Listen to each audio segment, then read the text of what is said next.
Chapter 1. A person's life came in many different forms.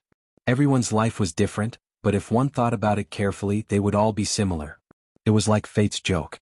However, fate would often play a little joke on people. The sun slowly rose and sunlight shone on every corner of the earth. A new day had begun and people began to move. In an ordinary house, a teenager who looked to be about 16 or 17 years old pressed the buzzing alarm.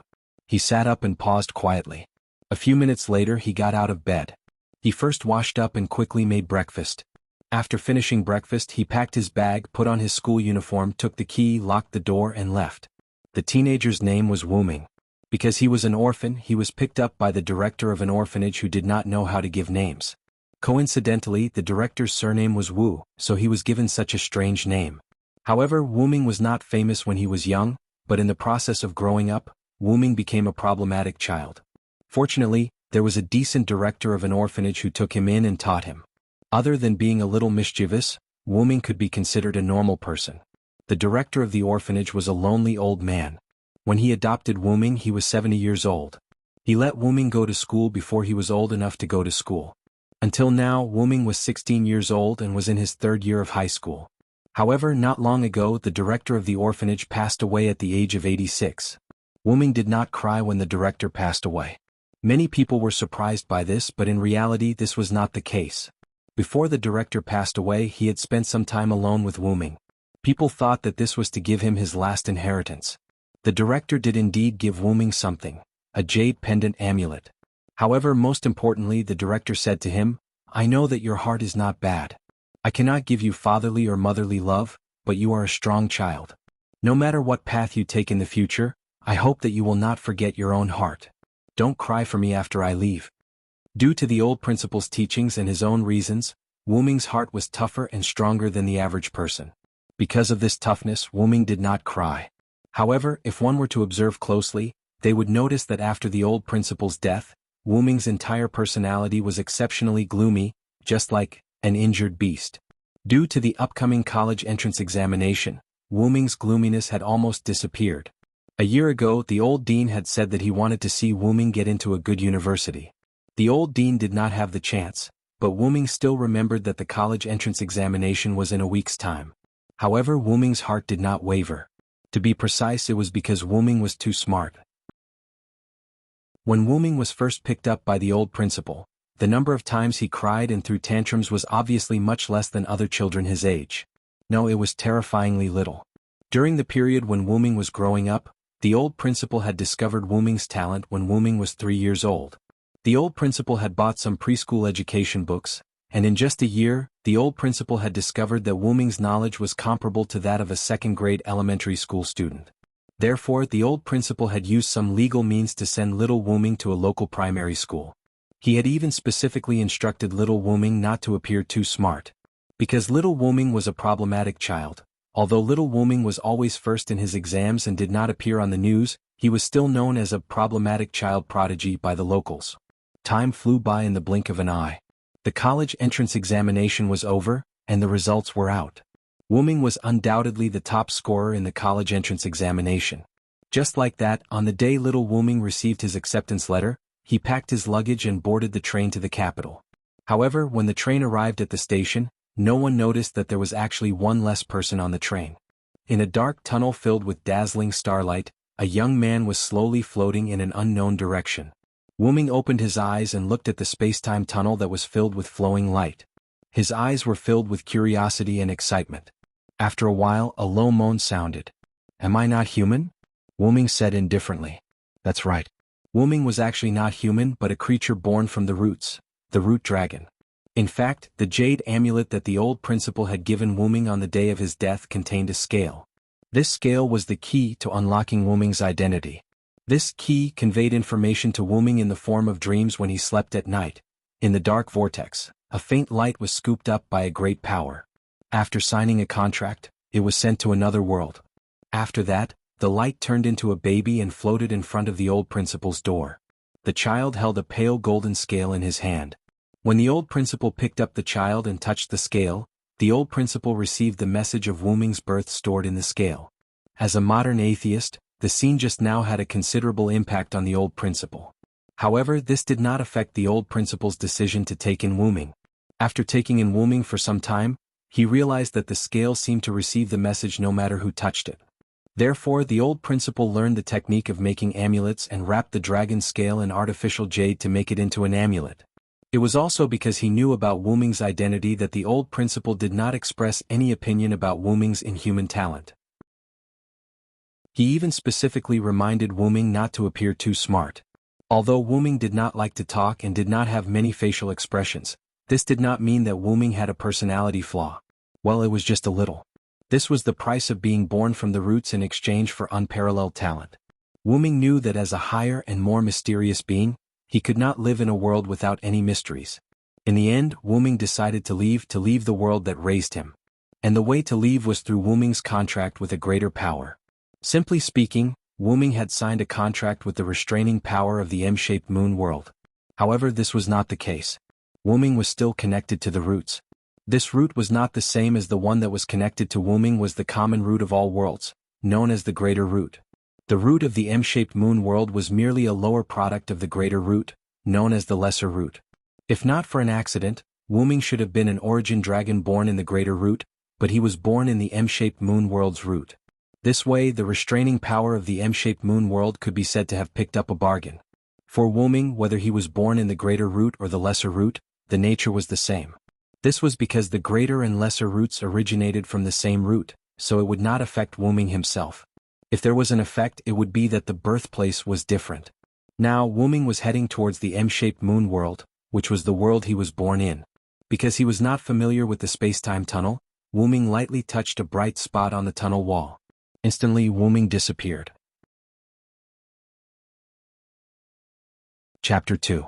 After being sucked into the space-time tunnel, Wuming fainted. When he woke up, he found himself lying on the ground, but that wasn't the problem. The problem was that Wuming was shocked when he saw the sky. The sky was gray, just like the kingdom of the dead, Wuming said slowly. Seems like you have good eyesight, a female voice said. Wuming turned his head and saw an extremely beautiful woman. She looked to be around 20 years old. Her body was wrapped in a black and purple tight suit. Very few parts of her body were covered in light armor. Her purple hair reached her waist and swayed in the wind. She slowly walked towards Wuming step by step. You're clearly a living person, yet you've entered the country of shadows. Seriously. As if she had noticed something amiss, her purple eyes focused and looked carefully. Smiling, she said, "So that's how it is. An origin dragon? It seems that even the heavens are helping me. May I ask where this is? And who are you?" Out of caution, Wuming was very polite, but he didn't let his guard down just because the other party was a woman. "Yes, although she's very beautiful." "Oh, you seem to have accidentally barged in. Origin dragon, don't you know me?" she said. Seems like she's a big shot, Wuming thought. "I'm sorry, I really don't know how I got in and I don't know who you are. Then from today onwards you are my first disciple. I am Xianxia, the queen of the demonic realm, the gatekeeper of the kingdom of the dead." Scatak. Wuming was shocked. As the top scorer of the college entrance examination, Wuming was naturally well-read. Of course, he knew about the demonic realm, one of the Celtic mythological secret realms. The queen of the demonic realm, the powerful god of war and gatekeeper, Xianxia. Xianxia had a keen eye that could see through the qualities and temperament of others, especially if the other party was mortal or not. It was also because Wuming was the origin dragon that Xianxia couldn't see through Wuming's qualities and temperament at first glance. Naturally, he also knew Xianxia's sad wish, to let someone else kill her. And as Xianxia couldn't find anyone who could kill her, he decided to nurture someone who could kill him. According to what Xianxia had said about his first disciple, it seemed that Xianxia had just come up with the idea of nurturing someone who could kill him when he met the talented dragon of origins Wuming. Xianxia chuckled when he saw the shocked expression on the dragon's face. "It seems that you do know who I am. So, are you willing to be my disciple, weak origin dragon?" "Yes, I'm willing, master." Wuming agreed after thinking for a while. Wuming urgently needed an opportunity to become stronger, and now that there was an opportunity to become stronger in front of him, how could he let it go? Wuming wasn't angry at being called weak. In fact, it was the truth. He was born not long ago, less than 20 years old, and was very weak.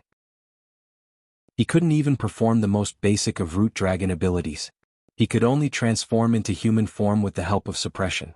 All in all, he was quite weak now. This was also the reason why Wu Ming decided to leave that mysterious world. The greater the danger, the greater the opportunity. In that world, as the Dragon of Origins, Wu Ming couldn't gain any strength. Of course, that was true if his brain wasn't considered as strength. Very well. I believe that if it were you, you would definitely be able to fulfill my wish, Xianxia said with a smile. Xianxia smiled and said, remember, when you have the ability to kill me, don't hesitate to kill me. This smile made Wu Ming feel very sad. Just like that, the news of the young origin dragon becoming the first disciple of the Queen of the Demonic Realm was spread throughout Celtic by Cuchulainn. The next morning, Wu Ming walked out of a small wooden house and looked at the sky. I'm used to seeing clear skies and white clouds. I'm really not used to such a dark sky. Yesterday, Xianxia brought Wu Ming here and said, you can rest for the night. Training will officially begin tomorrow. After that, he didn't care about Wu Ming's feelings and walked away. Seriously, is he too excited because he found a chance to kill me? Wu Ming thought of that poignant smile again. While he was thinking, a spear suddenly fell from the sky and stabbed into the ground in front of Wu Ming. Exclamation point. Wu Ming was so scared that he took a step back. This is. Wu Ming looked at the silver holy spear. The spear emitted holy magic.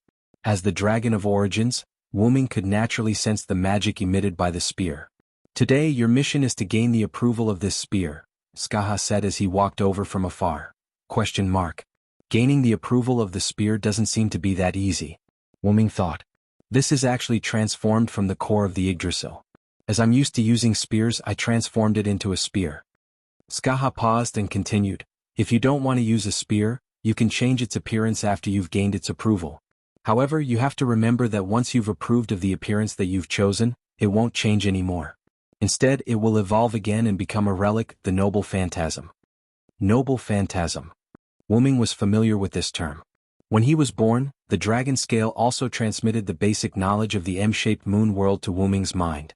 In the M-shaped moon world, a noble phantasm was the ultimate weapon of a servant. It was the miracle of materialization, the proof of heroism held by the servant, the crystallization of the human's yearning for miracles, and the strongest weapon known as the noble phantasm. It was similar to magic but more advanced as it was a weapon made from the human's imagination. It was the weapon, symbol, and unique skill of a servant. Of course, it was also a good weapon and it could also be a skill. Of course, it was also denied that it was an object that was not refined by the human's imagination. In fact, many noble phantasms were transformed from ordinary soldiers. Other than skill noble phantasms, all kinds of weapon noble phantasms existed before. After being refined by the human's imagination, it became the noble phantasm. All in all, the noble phantasm was the trump card. It was a very effective life-saving method for the young dragon of origins Wu Ming. Now, even if Xianxia did not let Wu Ming get the spear, Wu Ming would not agree. Okay, master, watch me. Wu Ming smiled, and there was a hint of vertical pupils faintly appearing in his eyes. Oh, then I'll wait and see, Sira. Because of the name Wu Ming, Xianxia thought that Wu Ming equals silence equals silence. Wu Ming emphasized more than once that he was Wu Ming, not silence. God knows why Xianxia spoke modern English. Was it because he was outside the timeline so he could speak modern English? By the way, when Xianxia and Wu Ming met for the first time, they also spoke modern English. Xianxia convinced Wu Ming with the reason that, if we speak ancient Celtic, you definitely won't understand it. It's a weak origin dragon full of modern flavor. Wu Ming took a deep breath and exhaled. He walked forward, held the spear with both hands and closed his eyes. At that moment, there was only one thought in his mind, the path of the strong, I'm coming. Just like that, Wu Ming began to practice. Chapter 3. In the magical realm the sky was still dark, giving people an indescribable feeling. In the silent forest it gave people a sense of oppression. Suddenly there was a rustling sound. Then came the roar of a beast. However, this voice sounded like the desperate cry of a beast on the brink of death. Plop. The corpse of a 5-meter-tall black tiger fell to the ground. A young man stood in front of the tiger's corpse. He brandished his spear and carried it on his back. Phew. I finally completed the task given to master. This was Wu Ming, who was Baskahar's master. At this time, Wu Ming had been apprenticed to Baskahar for 3 years. 3 years ago, Wu Ming used 7 days to obtain the approval of the Spear of the World Tree and completed the weapon's final form. Because Wu Ming had no prior experience in martial arts, Wu Ming didn't deliberately change the shape of the weapon. It was still a spear. After that, Baskahar focused on Wuming's physical and magical characteristics as the Dragon of Origin and first laid the foundation for Wuming. During this year he also taught Wuming the 18 primordial lune. As the Dragon of Origin, Wuming had a very high affinity with magical power. In layman's terms, it was a talent for learning magic. What was called magic in other worlds was called magic in the mid-moon world. Magic was a phenomenon that transcended common sense. It's a general term for artificially recreating mysteries and miracles. This was the evaluation of magic. Magic in the mid-moon world was in a more awkward position. The more people knew, the weaker the magic. For example, if everyone knew Fireball, then Fireball could only be used as a flame. If only one person knew Fireball, then he only needed to use a little magic to release a super large fireball that could destroy a village. Of course, the power of the magic was related to the amount of magic used. Wuming used 3 months to completely memorize and master the 18 primordial lune. He also learned some Celtic language to communicate with the outside world. As for the Lune rune, although Wuming was still not proficient in it, his proficiency in it had already shocked Skaha. As expected of the Dragon of Origins, Skaha had said back then. In the next 2 years, Wuming continued to learn from Skaha's wisdom and martial arts.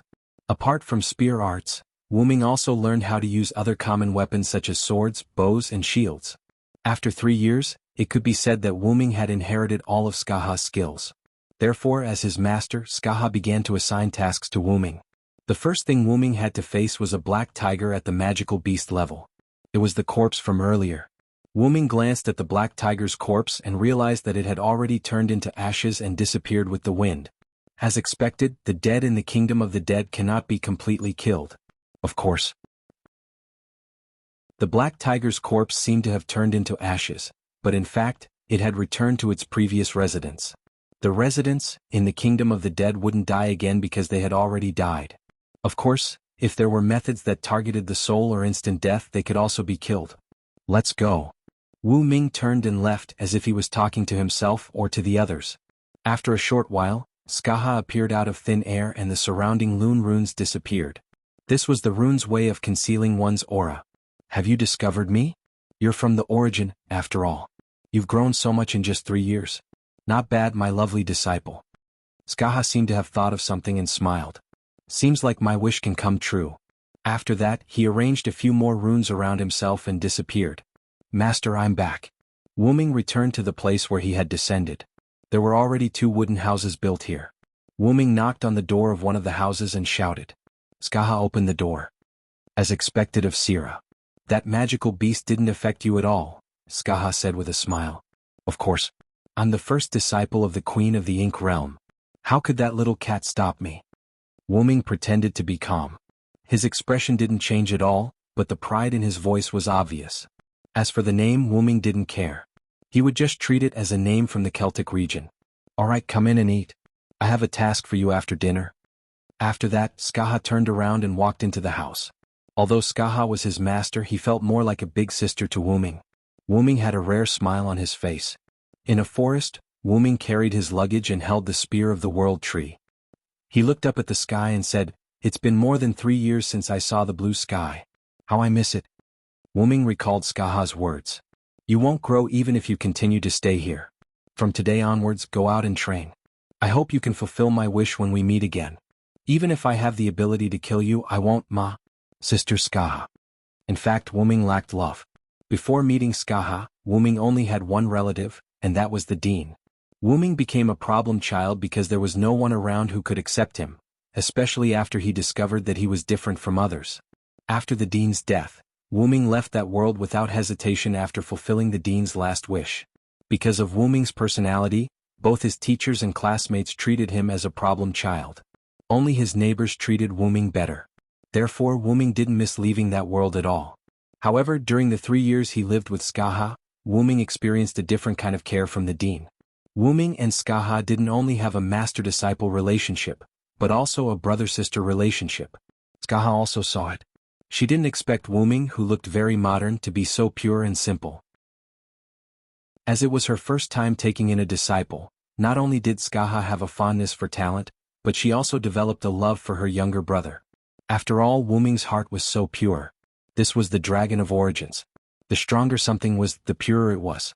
Being inexperienced, he didn't fit in with others due to his purity. Now Wu-Ming was facing a problem. He didn't know where he was. "Master, you've really given me a good start," Wu-Ming said with a wry smile. "Then let's fill our stomachs first." With that said, he walked into the depths of the forest. An hour later, in a cave deep in the forest, Wu-Ming sat on a rock with a fire in front of him. On top of the fire were some wooden racks. Some meat and 2 huge bear paws were being roasted on the racks. Outside the cave was the carcass of a huge bear. I remember seeing bear paws in a book before. I wonder if they're delicious. Poor demonic bear. In fact, Wu-Ming wanted to go to the depths of the forest to pick some wild fruits.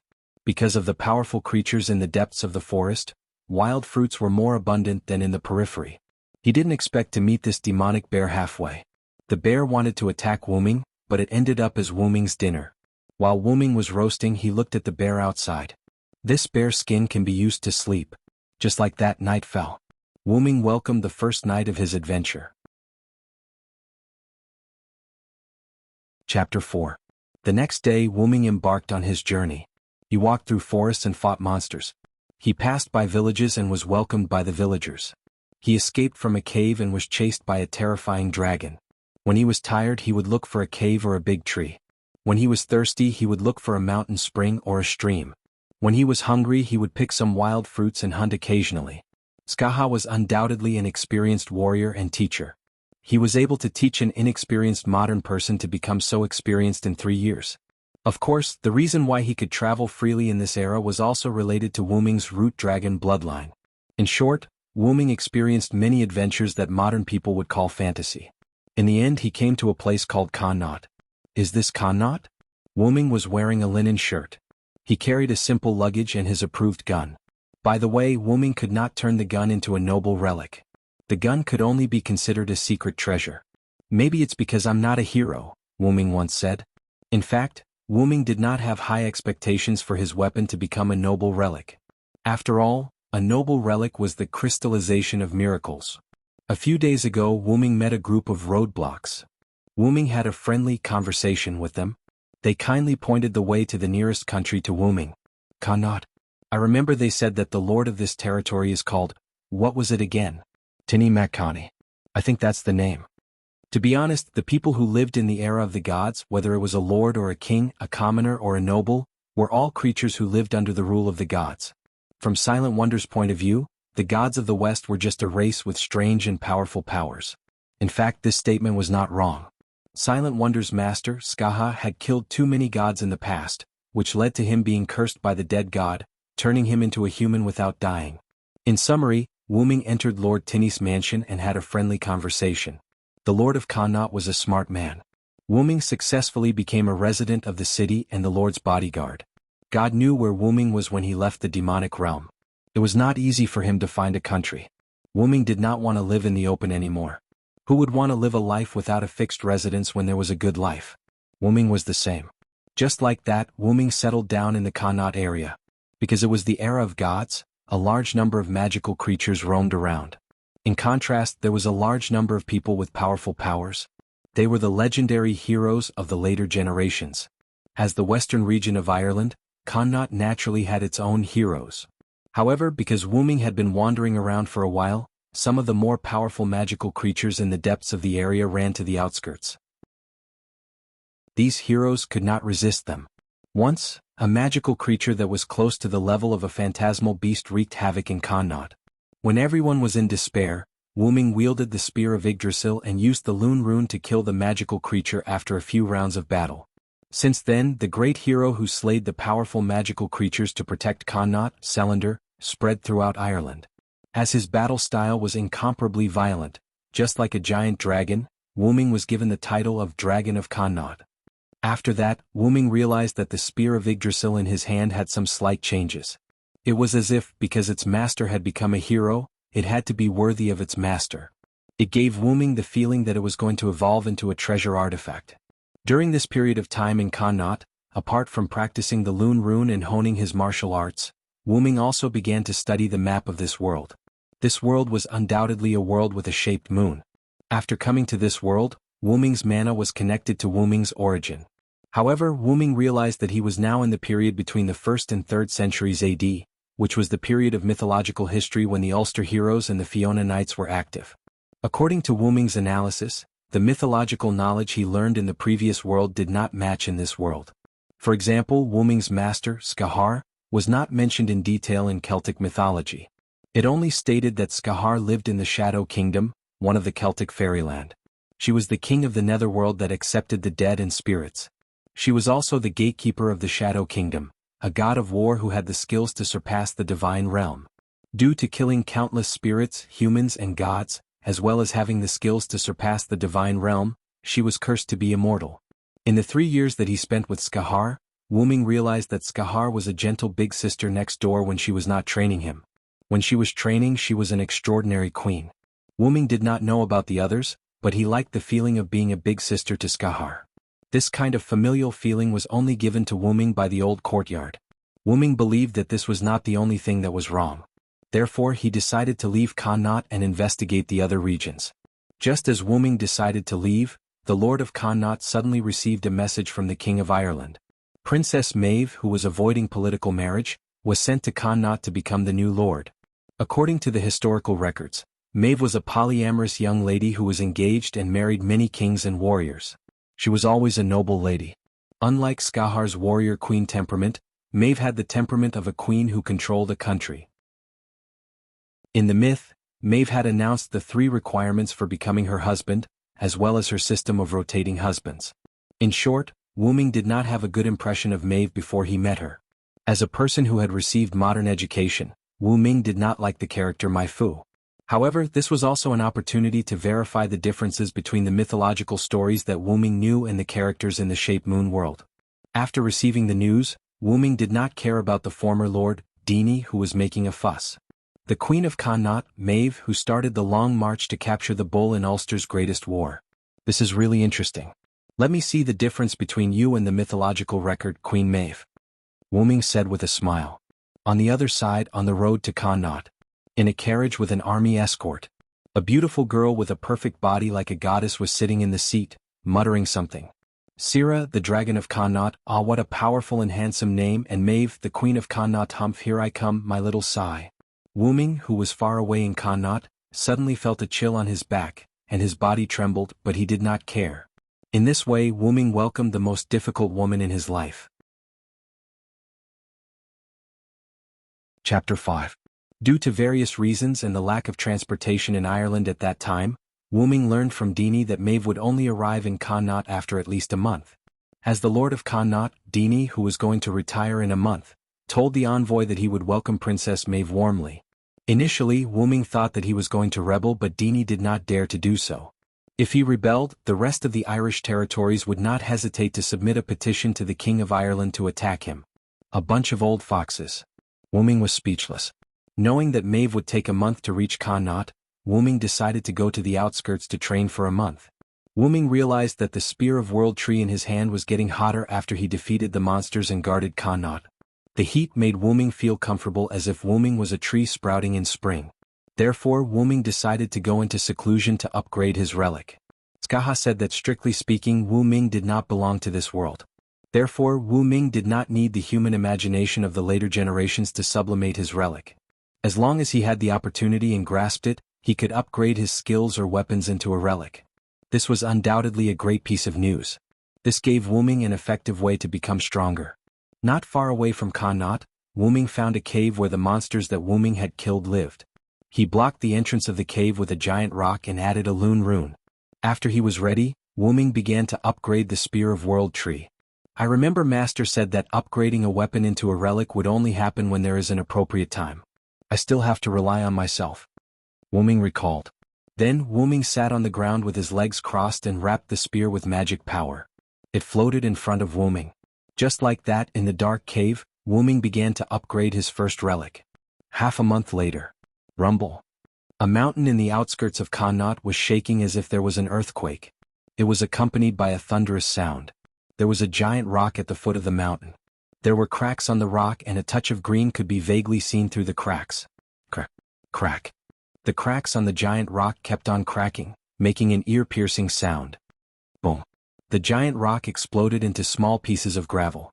A 10-meter tall tree grew out of the hole behind the giant rock. Finally, the noble phantasm has been upgraded. Wu Ming smiled. The gun in Wu Ming's hand had disappeared, but there was a white gauntlet on his left hand. The front part of the gauntlet extended out a tree branch, and the end of the branch was the towering tree. Yggdrasil of Yggdrasil, Yggdrasil, Yggdrasil, Igin, Yggdrasil, Yggdrasil, Yggdrasil, Yggdrasil. Yggdrasil, Yggdrasil, Yggdrasil's real name was to reproduce the growth of the Yggdrasil. The length and direction of growth would be determined by the amount of magical power provided by the master. When Wu Ming broke the giant rock, he only used a little bit of magical power. Yggdrasil had grown so long. If he were to evaluate Yggdrasil with a relic level, Wu Ming estimated that it would be at least an A++ relic. Wu Ming cut the branch between the arm and the tree. The arm turned into a silver-white holy spear in a flash of light. Yggdrasil had some white mysterious runes all over the body of the spear.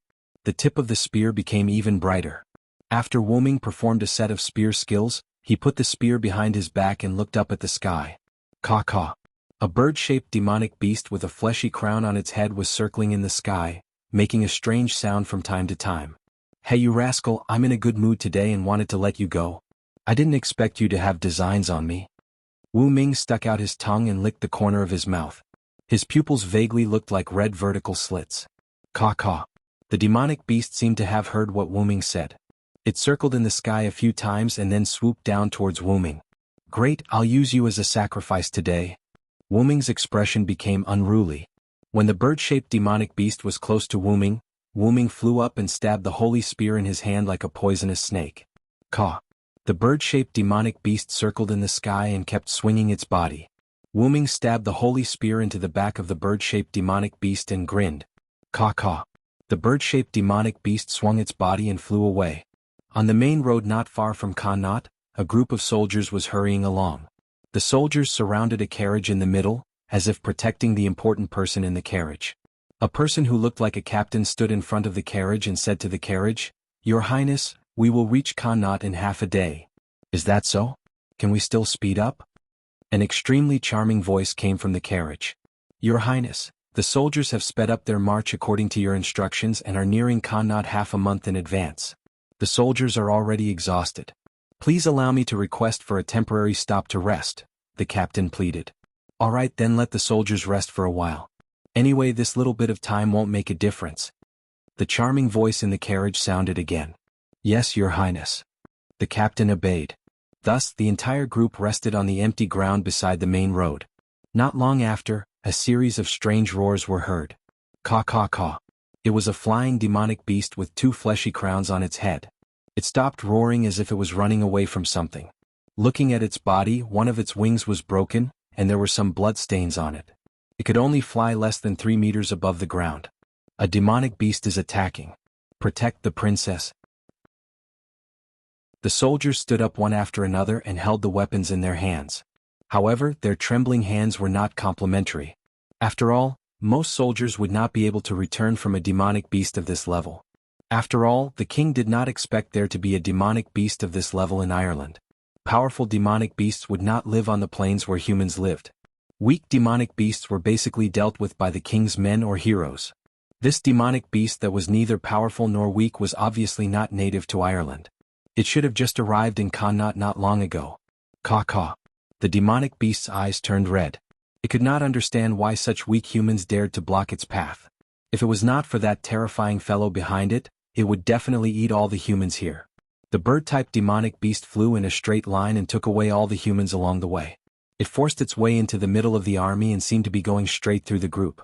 Coincidentally, the carriage of the princess, who was being protected by everyone, was right in the middle of the group. As there were too many people around the carriage could not move at all. Just like that, when the bird-type demonic beast rushed to the front of the carriage, it flapped its intact wings and the entire carriage flew away in pieces. "Your Highness." The surrounding soldiers shouted in panic. However, I was careless and let that demonic beast hold me back for a while. "Since you have designs on me, don't even think about running away today." The arrogant voice of a young man was heard. "Let's end this. Yggdrasil, Yggdrasil." The bird-type demonic beast suddenly froze and a patch of green appeared on its body. The demonic beast's body shattered and a towering tree soared into the sky. On the giant tree, the young man hugged the princess. The princess looked at the slightly arrogant young man in a daze and could not regain her senses for a long time. Chapter 6. My name is Maeve Federic, the Princess of Ireland. I am the most beloved princess of my father, Achu Federic. Since I was young, I have heard people saying that I am unruly. But I am talented. So what if I am unruly? If I become the queen of this country, I will definitely lead this country to prosperity and end this internal division. Now that the country is in an unstable state, my father decided to choose a few of his daughters from the 6 of us to marry lords who can stabilize the country. Ah, my pitiful father, do you really think that this method of marriage will work? To these nobles who only pay lip service, this is like giving them a windfall. Besides, I don't want to marry those lords who are old enough to be my grandfather. Thus, when I was married off by my father, I used my intelligence to escape. I returned to the royal palace to meet my father. My father knows my temper and my intelligence. Thus, he sent my other sister to marry that noble. My father thought that if she were to marry elsewhere, it would be the same result. In addition, my father dotes on me. In the end, my father decided to bestow me a territory, Connaught. He also allowed me to find my own husband. That is great. This way, I will be the queen of Connaught. I believe that under my wise leadership, the people of my territory will be happier. Also, I don't want to find my own husband. Those stinky men must be coveting my beauty. I must find a great hero who will not covet my beauty to be my husband. Oh right, I heard that a young hero has emerged in the Connaught region. His name is Sira. It is said that the hero wields a silver holy spear. When everyone was in despair, he killed the magical beast that was ravaging Connaught. No one could subdue it. How brave. I heard from others that he has black hair and black eyes. He has an imposing appearance and has a temperament that no ordinary person can have. When he fights, he is unruly. It is said that his eyes can turn into the vertical pupils of a wild beast. He is like a berserk dragon that bites his opponent. Ah, what a beautiful, brave, and violent hero. It must be because the heavens couldn't stand the afternoon anymore, so they sent you to save me. You must be the husband that the heavens chose for me, Maeve. Ah, my adorable little Sai, I'll be right there, right there, right there. You must wait for me in Connaught. Ah, right, since I am afraid that my little Sai will leave Connaught, then I have to speed up. I have to reach there in at least 10 days. I have decided. I will speed up the marching speed of the guards.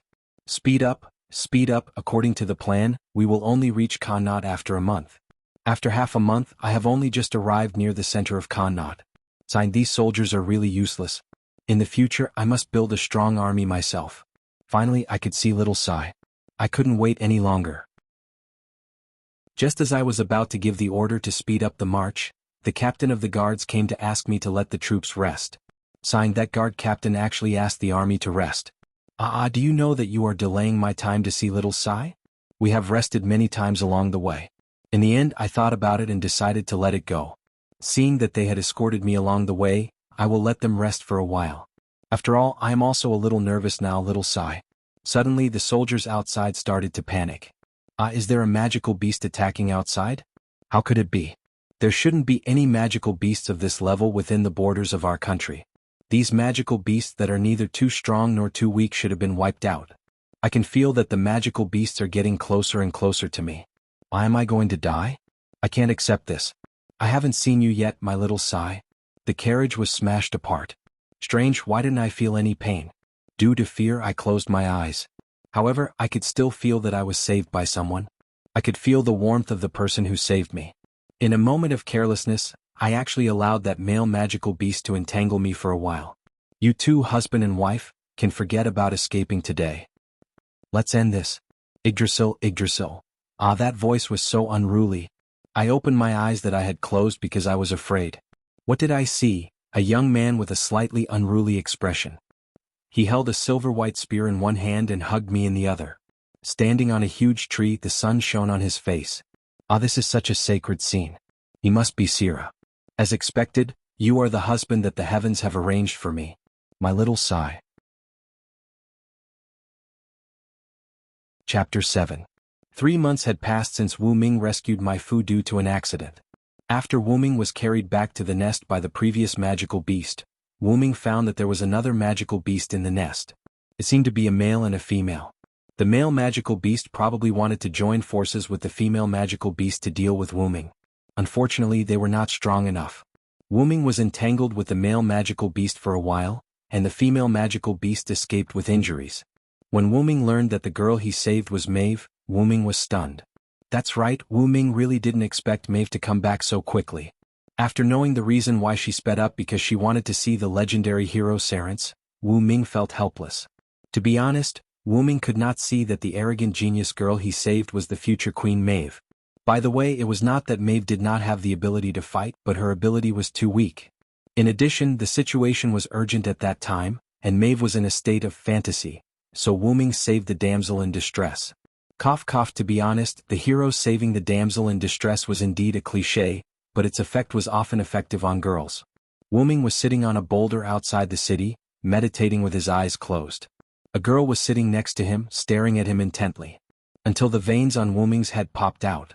The girl was the current lord of Connaught, Maeve. In the end, Wu-ming sighed. "Sigh, my lord, what are you doing?"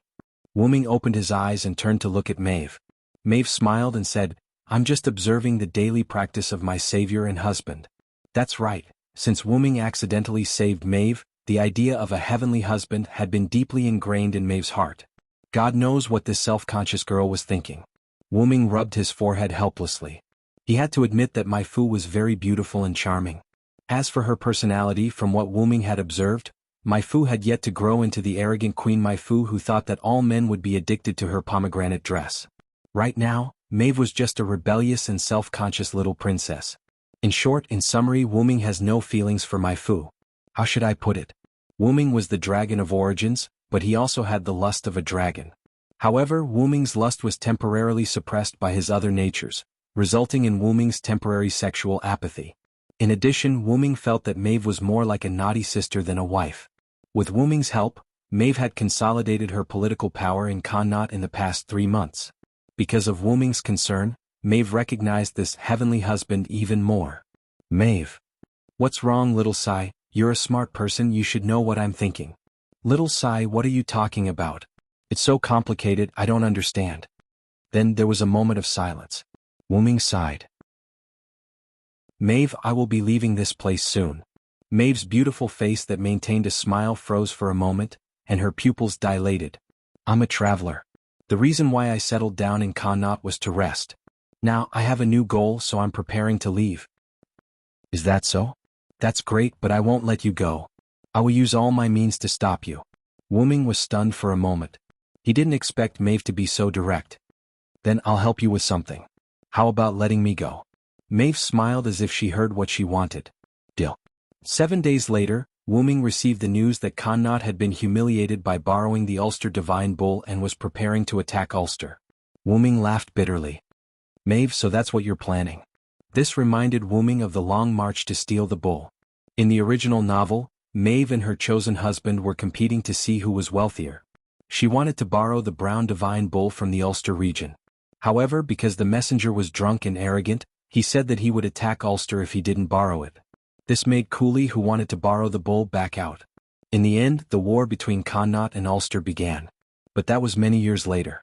With Maeve's current reputation and the strength of her soldiers, it was impossible for her to attack Ulster. It was likely that she would lose again and surrender. Therefore, Wu-ming guessed that Maeve would come back to him for help. After winning this war, Wu-ming could leave.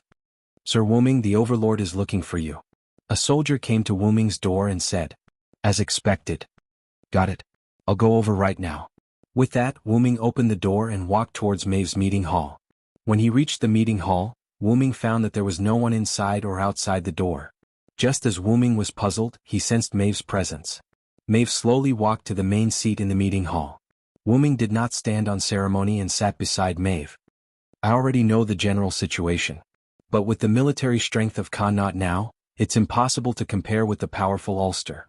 If you want me to lead the Connaught soldiers to attack, I think it's better to forget about it." Wu-ming went straight to the point without hesitation. "Don't worry, little Sai. I definitely won't fight an unprepared war.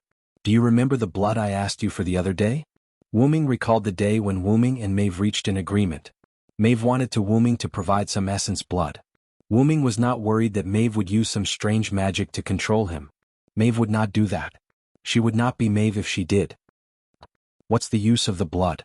Wu-ming asked. "Of course it's useful. I have a secret technique that can use a man's essence, blood, and my presence to quickly produce and nurture powerful warriors. Of course, although it's called production, it's actually the cyborgs produced through my hands and your essence blood. The strength of the cyborgs depends on the strength of the person who provides the essence blood. Therefore, I believe that with the soldiers produced from little-size blood and my magic, our soldiers will definitely be invincible. Maeve said with a smile. Cyborgs? Wu-Ming was not against the cyborgs. He was just a little repulsed. Then when will the war begin? 7 days later. Maeve said. I'm going out to train in the next few days. I'll be there on time. After that, Wu-Ming got up and walked out of the door. Okay, little sigh. Maeve said with a grin. If Wu-Ming remembered correctly, after this war, it would be the time of Maeve's death. It was also a symbol of Ireland's weakness at this moment. However, because of Wu-Ming, the long march to take the bull had been brought forward. Although it was not long, it was not short either. The outcome was still uncertain. Whether Cuchulainn would return from his studies, whether the King of Ulster would change, whether Fergus would still defect to Connaught, these were all unknown. However, Wu-Ming was looking forward to it. His arrogant face appeared on his face again. Maeve smiled. She could see Wu-Ming's arrogant face clearly from her seat. "Oh, my little Sai, you're amazing." Chapter 8. 3 days later, Wu-Ming saw the cyborg soldiers. Because they were cyborgs born from Wu-Ming's blood, these cyborgs were more or less similar to Wu-Ming in terms of appearance and temperament. Also because they were Wu-Ming, the lifespan of these soldiers was much longer than that of ordinary cyborgs. Because Wu-Ming and Maeve were leading the troops together, Wu-Ming was asked by Maeve to say some motivational words in front of the soldiers. Wu-Ming knew that he was not cut out for that, so he simply said a few words and left. Just like that, 4 days passed quickly. The day of war had arrived. The place where the two armies first fought was a plain. In the past it was full of vitality, but today, it was gloomy because of the murderous aura. All troops attack. With the command of both commanders, the soldiers of Connaught and Ulster began to charge. Wu-Ming led the soldiers of Connaught. He charged at the front, while Maeve commanded from the rear. Sure enough, as soon as the war began, the Ulster army retreated in defeat. They could not resist the cyborgs of the Connaught army and Wu-Ming who led the charge. Sure enough, Cuchulainn hasn't returned yet. Tiske. What a bummer. Wu-Ming stood on the battlefield, watching the Connaught army constantly encroach on the Ulster army. The Ulster army retreated, which made Wu-Ming become arrogant again. His pupils turned into a dragon and he looked very excited. Wu-Ming called this state, dragonization. Wu-Ming had already known about his change, but he did not deliberately suppress it. When Wu-Ming awakened his birth memories, he already knew that during the period when he was not fully grown, he would develop a series of negative effects similar to that of a dragon. These negative effects would constantly be triggered. The only way was to adapt to these effects and control them.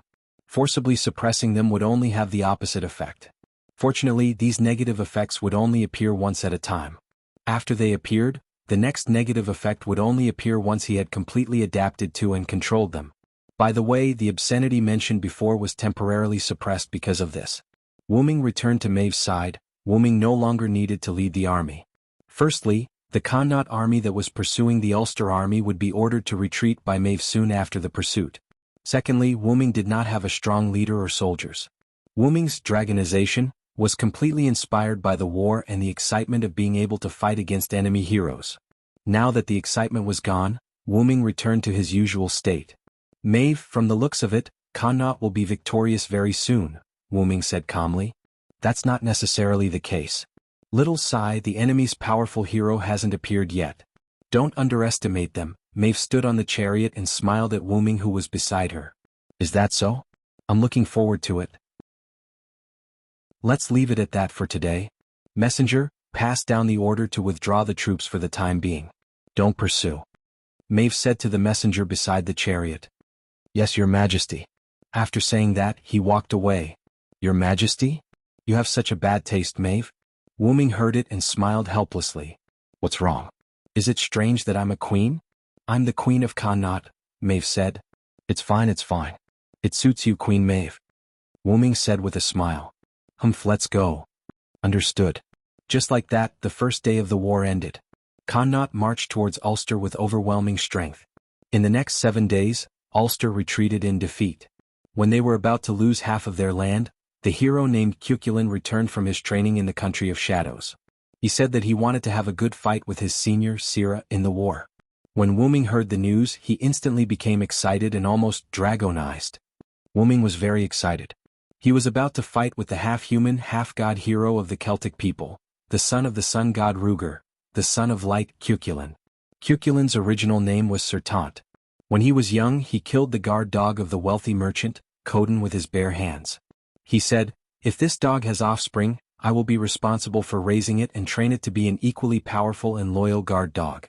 Until then I will protect you." Therefore, Sertant was called Coden's fierce dog, or Cuchulain. When Cuchulain was young, he entered the demonic realm and was recognized by the queen of the demonic realm, Skaha. Skaha imparted all her knowledge in martial arts to Cuchulain, and he successfully walked out of the demonic realm. He shone brightly in the long march of the bull and was remembered by later generations. Wuming was not worried that Skaha would not teach Cuchulain well after getting the chance to kill him. Skaha was not that kind of person. The longer a person lived, the more easygoing they would be. Skaha was the same. But she was also a warrior, and naturally would not give up on cultivating and teaching good seedlings. Therefore, Wuming was looking forward to the battle with Cuchulain. Soon the second day arrived. Because they were deep in Ulster, the marching speed of the Connaught army was now very slow. One side was ambushed by the enemy, and Wuming had already retreated to the rear to protect Maeve. Because there was no hero comparable to Wuming, Wuming did not deliberately ask to fight. Of course, this was also Maeve's arrangement. Now Cuchulain was back.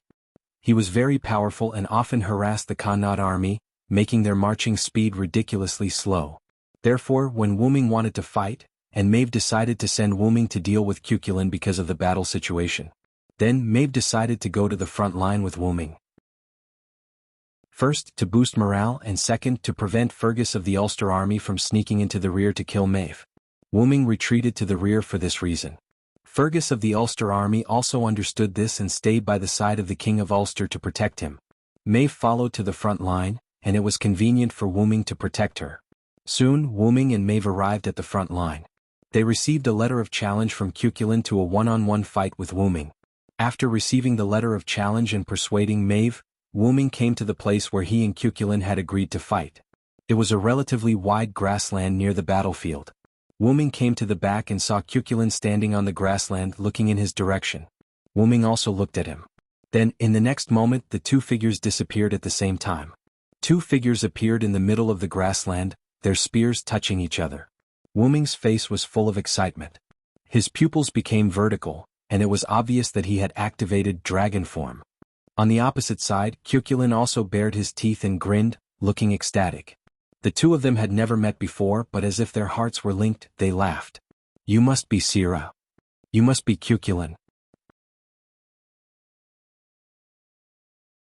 Chapter 9. Ever since Wuming left Connaught, he first hid his identity and traveled to Ulster and Leinster. During this time he also obtained some treasures for various reasons. Tools and objects obtained from fighting heroes, treasures, weapons, jewelry, gold coins, etc. When he obtained too many of these treasures, Wuming suddenly had an idea. He used some of the quality items to refine a space-type rune for himself. Wuming spent 7 days to complete the rune. Wuming fixed the rune on the wall of his hand and placed all the treasures, tools, jewelry, gold coins, weapons, including Wuming's Spear of the World Tree into the rune. If the rune was damaged or disappeared due to external forces, the items within the rune would all scatter out. It wouldn't cause the items to disappear along with the rune. Now Wuming was doing his final inspection in Leinster. Wuming stood on a cliff by the shore and looked into the distance.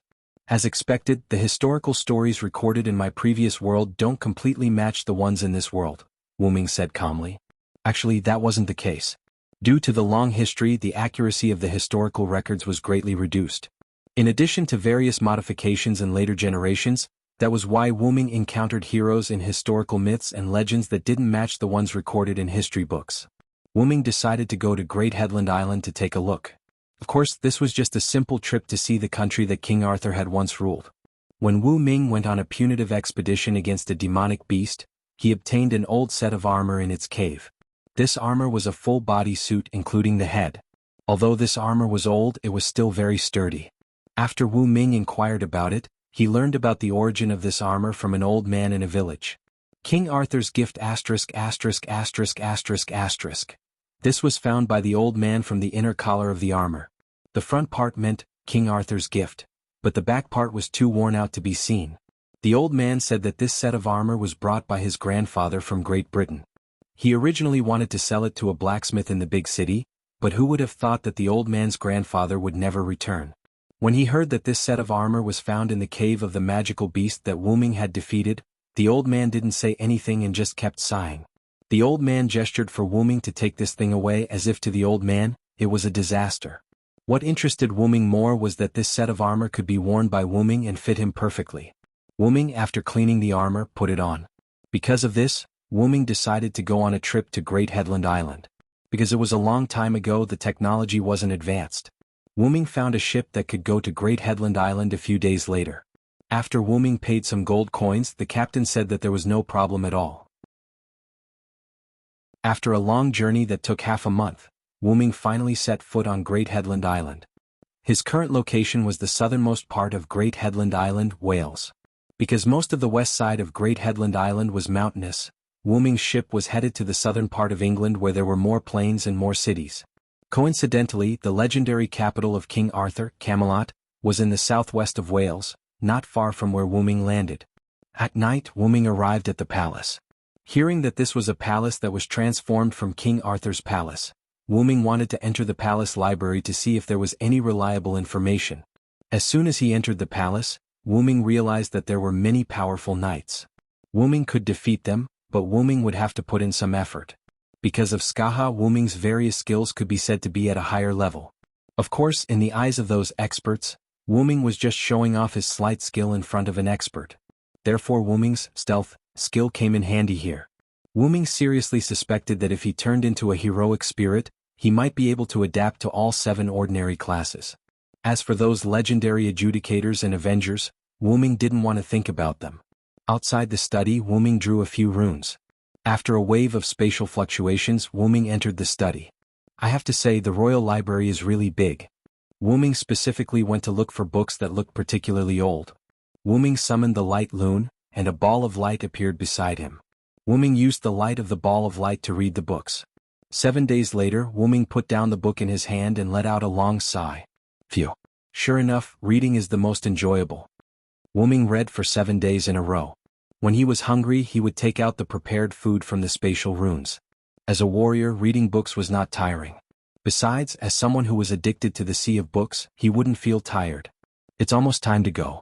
I've almost finished reading all the information I wanted. Wu Ming only read about some things that happened after King Arthur was destroyed.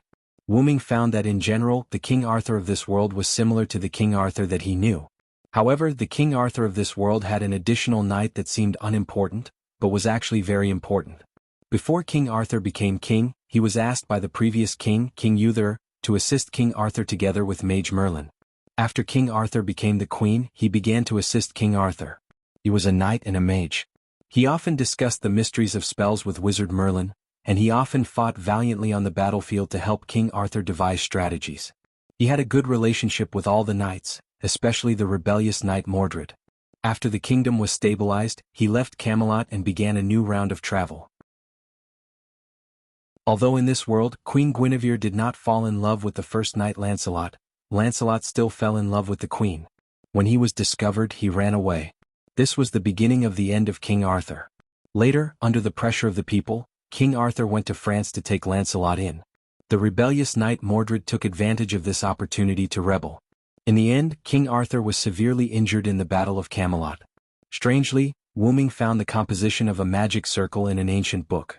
It was written in the first Lune rune. What is going on? Why is there a Lune rune? Wu Ming could not figure it out. In the end, Wu Ming laid out the pattern of a magic circle. I happen to have the tools that make up the magic circle. Things are getting weirder and weirder. But let's see what's going on.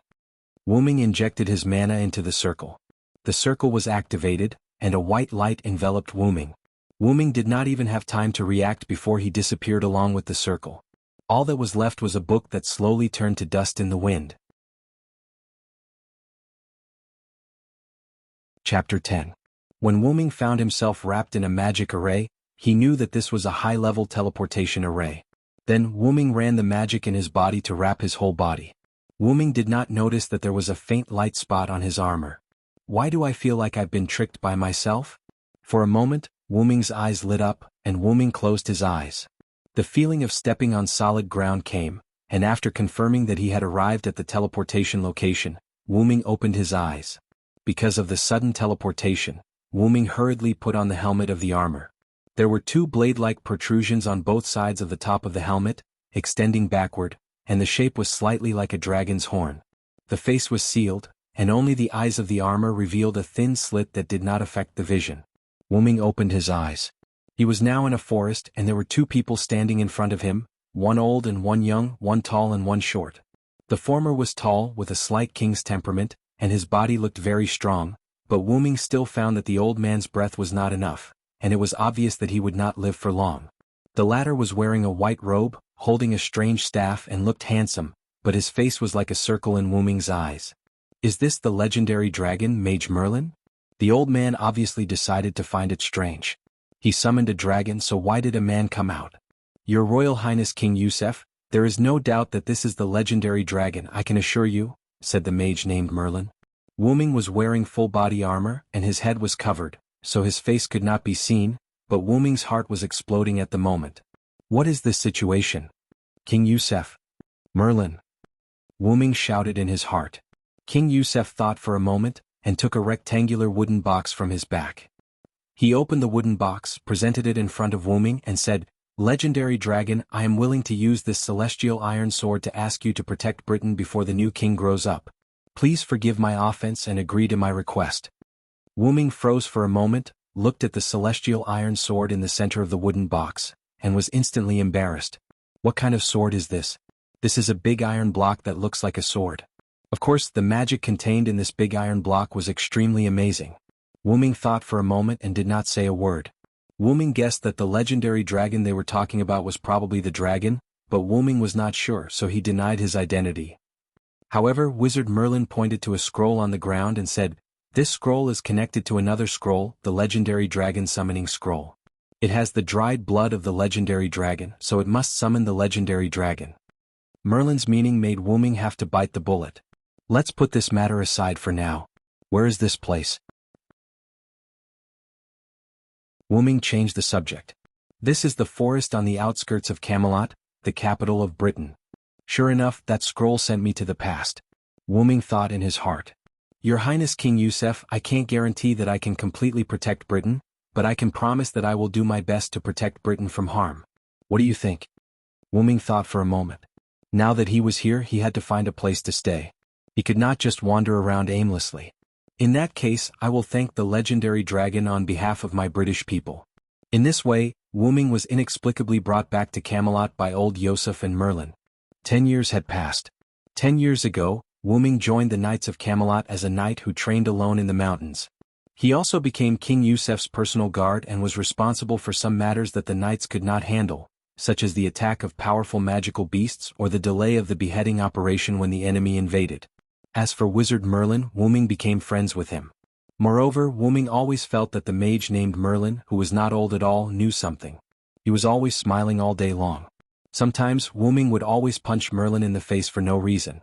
Wu-Ming did not know how many times he had slapped him in the face.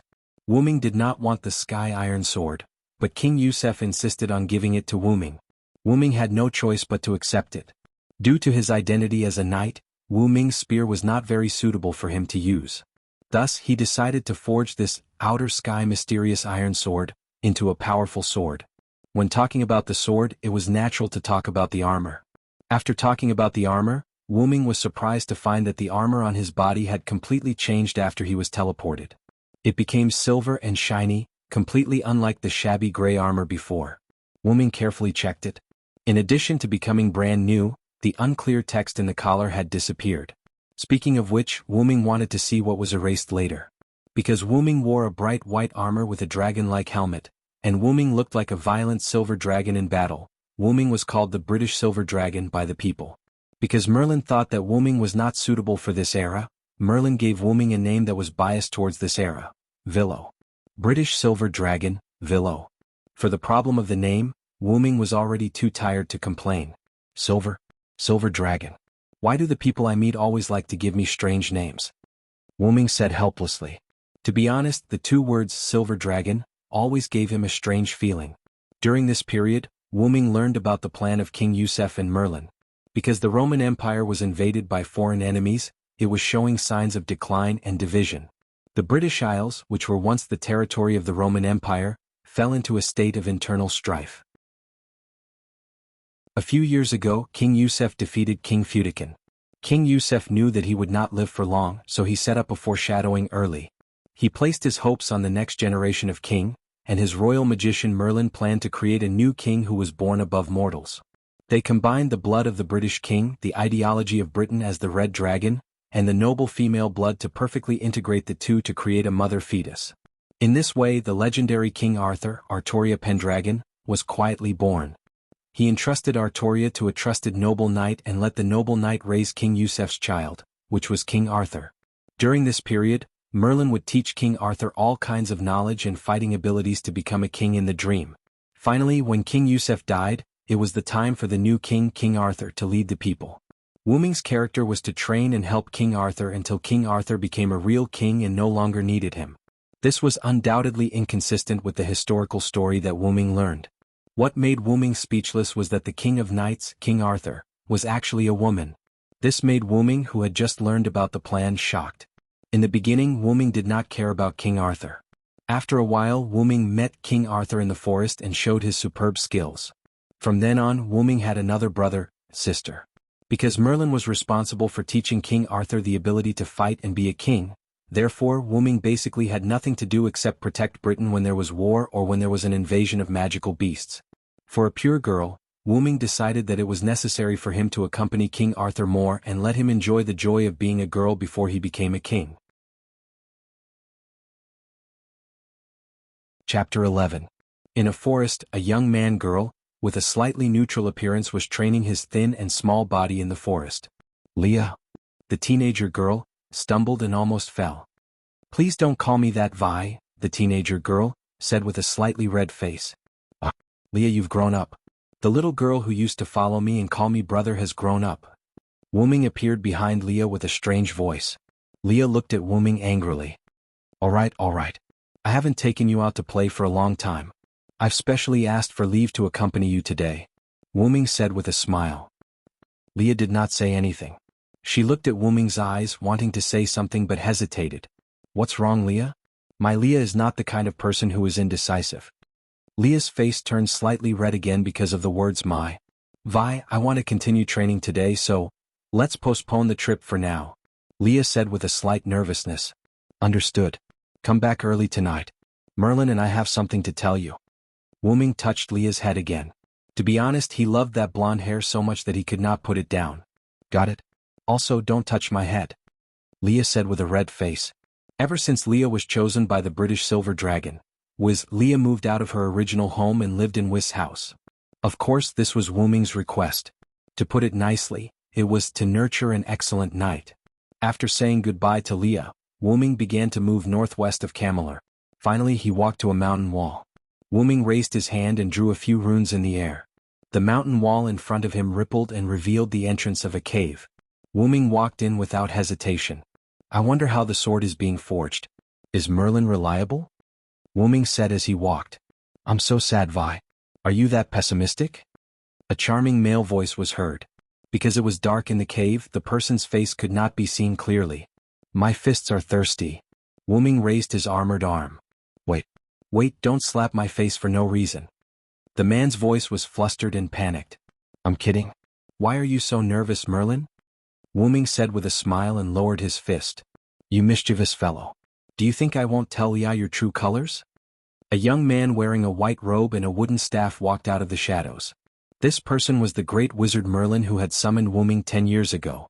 "She trusts me more than you, Mage Merlin." Wu Ming kept walking into the cave. "Forget it. You go take a look at the sword first. It's a crucial moment." Wu Ming and Merlin walked to the end of the cave. What greeted their eyes was a tall earthen furnace. There was a circular opening in the middle of the furnace, and one could see the interior of the furnace from the outside. Golden flames were burning in the furnace, and a bright silver sword was floating above the flames. Because it was burning, the bright silver sword was still moving like a sword-shaped liquid metal. Wu Ming bit his middle finger and immediately extended his hand into the furnace, placing his finger on the sword. Golden blood flowed onto the sword like water, wheezing and wheezing. After absorbing Wu Ming's blood, the sword shone even more brightly. The excess blood flowed from the sword into the flames, causing the flames to burn even more vigorously. Even Merlin, who was watching from afar, felt a pang of pain. I really don't know what you're thinking. If you want to use blood, just use it. Why use so much? Merlin shuddered. You still have the nerve to say that. You say that blood is a rare treasure, and that you add some to Leah's food every time you cook. It's for her after all. That's fine, but you want to use my blood to grow vegetables? Do you know how much blood I've lost? You despicable gardener. Wu Ming glared at Merlin. Merlin did not mind and said with a smile, Oh, isn't this all for Britain? Ah. Is it? I can't be bothered with you. Wu Ming focused on letting out the blood. After a while, Wu Ming's face turned pale, and his middle finger stopped bleeding. Wu Ming withdrew his hand and looked at the sword in the furnace quietly. Merlin did the same and looked at the sword in the furnace quietly. Suddenly, the flames in the furnace began to burn fiercely, and the sword in the furnace began to absorb the flames wildly. Whoosh! The flames burned fiercely. After a while, the flames were completely absorbed by the sword in the furnace. The originally bright silver sword became even more dazzling. The corners of Wu Ming's mouth curled up, and he stretched out his hand. The sword floated into Wu Ming's hand by itself. Wu Ming looked at the sword that was connected to his blood and could not help but praise, as expected of the sacred sword of Meteor. Congratulations, Wu Ming, Merlin said from the side, and this time he used Wu Ming's real name. This is all thanks to you, Merlin. I express my gratitude to you here. Wu Ming bowed to Merlin. Ah. I didn't expect that there would be a day when you would bow to me. Ha ha ha. Merlin seemed to have seen something incredible and he laughed while holding his stomach. By the way, I'm going to retreat for a while. During this time I'll leave Britain and Lia to you. Wu Ming did not care about Merlin's laughter and said calmly. He decided to start turning this sword into his own noble artifact now. It's so sudden. I have no problem, but it's hard to explain to Lia. Merlin also stopped laughing and now was the time to talk business. I'll tell Lia to go home early today, and then you can tell her that I'm going out to fight monsters. Also, today is the time to tell Lia about her background. What? I do the bad things and the good things always come to you. It can't be helped, I'm just a mage. Merlin laughed evilly. Don't give me that. You're the British sword saint. Others may not know about it, but I do. Wu Ming looked at Merlin helplessly. Although Wu Ming practiced his spear skills every day, he basically did not use a spear in the past 10 years, and had been using mass-produced knights. Although Wu Ming and Skahar majored in spear skills, Skahar was also a master of other weapons. There was once when Merlin saw Wu Ming practicing his swordsmanship and gave him some pointers. Unexpectedly, after being stunned for a moment, Wu Ming suddenly swung his sword at Merlin, and scared him so much that he blocked it with his staff. Only then did Wu Ming realize that Merlin's swordsmanship was very strong. After that, Wu Ming half-jokingly called Merlin the British sword saint. Don't talk nonsense, I'm not worthy of being called the British sword saint. Merlin said that he could not afford to be called the British sword saint, but he still showed a proud smile on his face. Alright, stop talking nonsense. Let's go, and remember to seal the entrance of the cave when we reach it. Wu Ming waved his hand, indicating that he wanted to go into seclusion there. Come out as soon as possible, King Yusef can't hold on for much longer. I'll tell Lia about her background tonight. After saying that, Merlin turned around and left. Phew. Wu Ming took a deep breath and sat in front of the furnace with his back against it. Although the flames in the furnace had disappeared, the residual heat was still there. With Wu Ming's blood as the fuel, the residual heat of the flames could last for a long time. At this point, Wu Ming began to upgrade the sword's noble phantasm. Wu Ming had a premonition that the relic would be upgraded very quickly this time.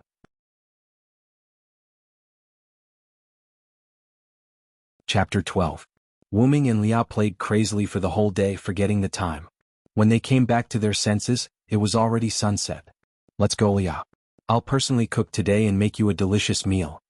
Wu Ming held Lia's hand and said with a smile. Well, I'm looking forward to it, Vi. Lia smiled brightly like a gorgeous lily. Wu Ming was stunned. It seems that Lia is really tired these days. It's been a long time since I saw Lia smile like this.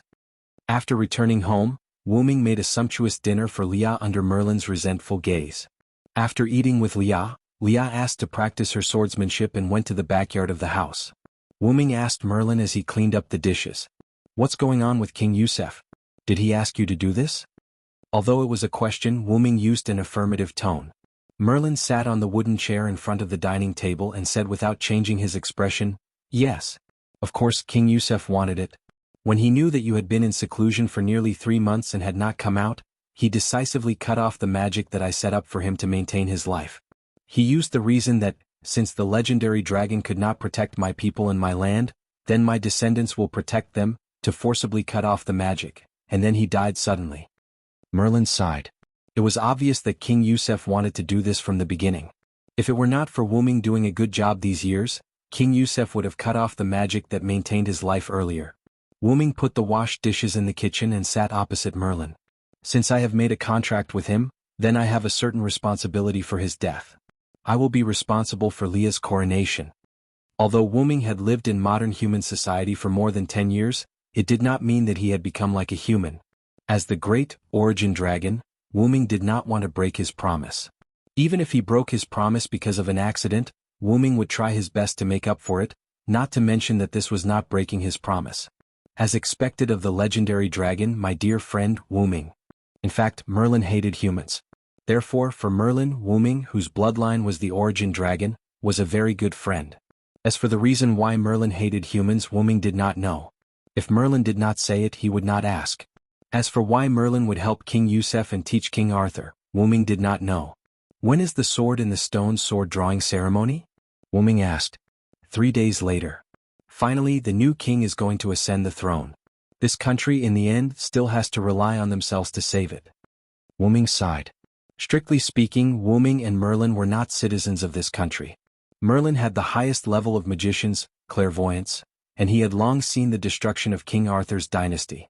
Wuming, on the other hand, was just a passerby. Wuming also knew that King Arthur's dynasty would be destroyed. Wuming wanted to stop this tragedy, but history had the power to correct it. Even if Britain was not destroyed in King Arthur's generation, it would be destroyed in the next generation. This generation would be the source of the destruction of the next generation. Wuming did not know if he would oppose Merlin in the future. First, Merlin was a trustworthy friend. Second, he was also a powerful wizard and swordsman. Based on these 2 points alone, Wuming did not want to fight with him. Merlin was the same. It was not easy to make a close friend. Who would want to fight with a sword? Time passed quickly. 3 days later, in the courtyard where the sword in the stone was located, the sword in the middle was covered by a red cloth. There was a sea of people here, and it was unusually crowded. Fortunately, the walls of the courtyard were net-shaped fences that did not obstruct the view. The courtyard was not small, and it could barely accommodate the knights who wanted the sword.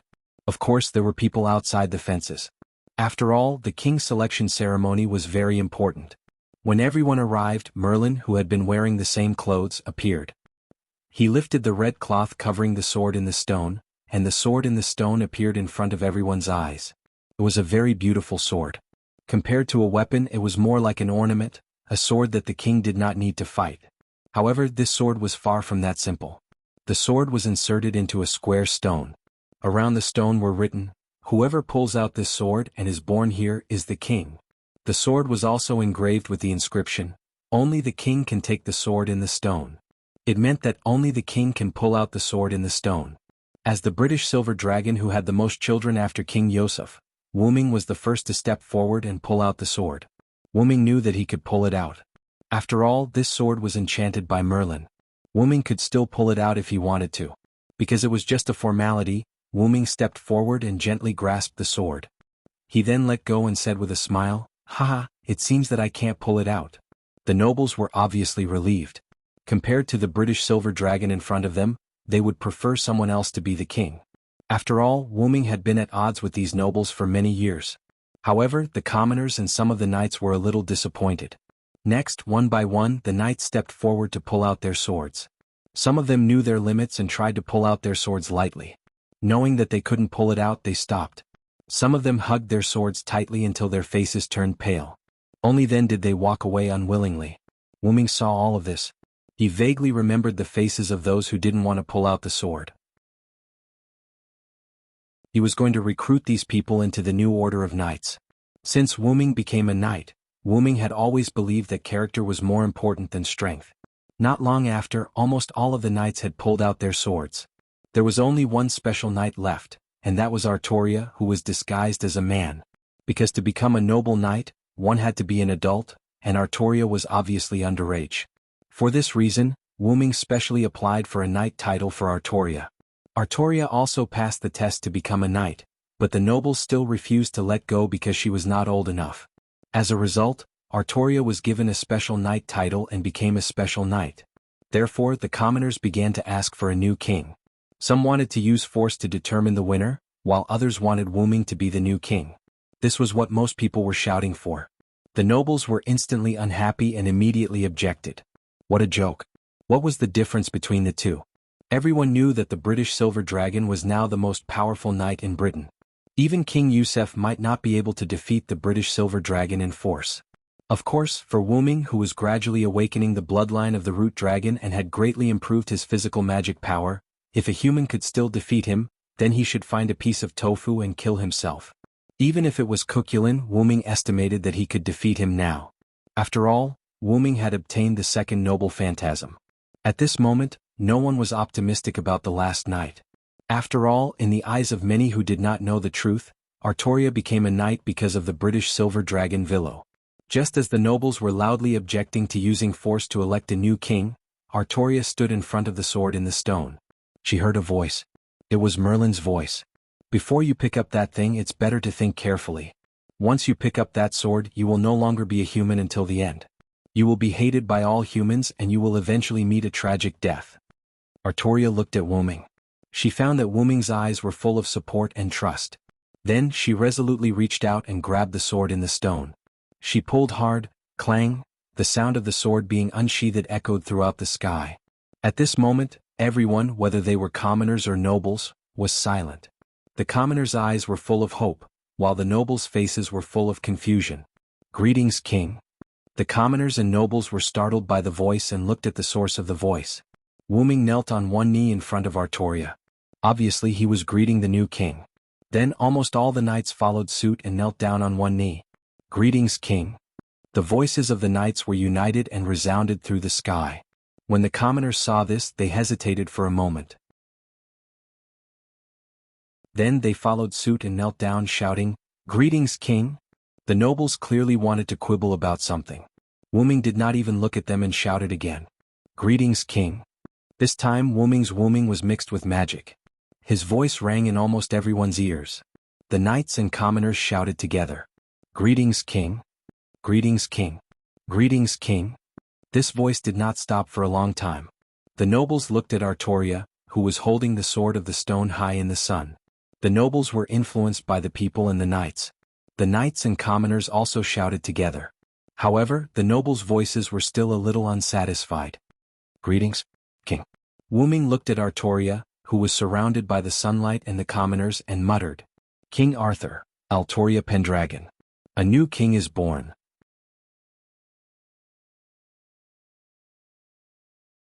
Chapter 13. It had been 7 days since Artoria pulled out the sword in the stone. During these 7 days the nobles were in a mess. They complained that the new king was too young. Under Artoria's worried eyes and Merlin's mocking eyes, Wu Ming visited all the nobles at night. After 7 days there were no more objections. Instead, the nobles kept praising the new king for being young and promising. They even praised the new king for drawing his sword and calling it the will of God. At night in the palace, Artoria and Wu Ming were dealing with documents in the meeting room, while Merlin was preparing for the coronation ceremony. Due to the lack of a king, Artoria started to deal with the documents in advance with Wu Ming's company. After dealing with the last document of the day, Artoria looked at Wu Ming.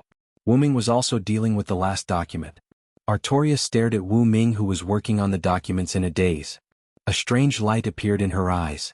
When Wu Ming finished dealing with the last document, he noticed that Artoria was staring at him. What is it, Lia? Is something the matter? Avai, nothing.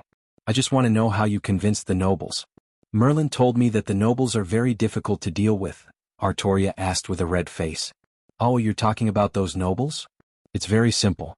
I just told them, if you're against Al becoming the king, then I'll become the king. I believe that no matter if it's in terms of reputation, experience, or strength, I'm qualified. I believe that the people will also choose me. I told them that. Then the nobles pretended that I was thinking about it, but in fact they were already panicking. Now they want you to be the king immediately. After all, it's easier for them to deal with you than me. Wuming got up and sat beside Artoria. Of course, there are nobles who support you, such as your foster father Hector and your foster brother Kai. I'm going to form a new order of knights and invite them to join. After all, your foster father and foster brother are also very good knights. While talking, Wuming couldn't help but despise the nobles who opposed Artoria. They couldn't even see the situation clearly. What right did they have to be nobles? Sooner or later they would be stripped of their titles. My foster father and foster brother. They were indeed excellent knights. Before I met you, my foster father was my role model and my foster brother had been competing with me in a friendly manner. Now that I think about it, it was a wonderful time. Artoria sighed with emotion. You have to get used to it. After all, you are going to be the king soon. Besides, you have me by your side. Wuming said as he patted Artoria's head. Artoria's face turned red again. Then she said, Don't worry. By the way, Vi, wouldn't it be better if you become the king? Artoria was a little nervous. So, why do you say that? Wuming was puzzled. Because you said it yourself. Whether it is reputation, experience, or strength, you are more suitable. Artoria looked into Wuming's eyes and said, Yeah, you have to believe in yourself. Let's not talk about whether I am a local or not. Even if I am, I will not become the king. My favorite thing is traveling. How can I travel if I become the king? Wuming laughed. Artoria looked at Wuming's handsome face that didn't age at all. By the way, Vi, how old are you? I remember that I've known about you for as long as I can remember, Silver Dragon of Britannia, and all the other kings around me have acknowledged your existence. Artoria suddenly thought. In fact, there were many kings on the island of Britain today. Britain was originally ruled by Rome. Because of the civil strife in Rome, Britain became independent. However, at the same time, the disaster of the people came. Originally, it was the demon beast. Now there was war. Since Wuming was appointed by King Yusef and made a name for himself, he traveled around the island of Britain when Camelot was settled. At the same time, he saved many people and helped many kings. Naturally, the title of the British Silver Dragon appeared. My age? About 30 years old. To be honest, I can't remember the details. Wuming said casually. 30 years old. Are you really blessed by the legendary dragon, Vi?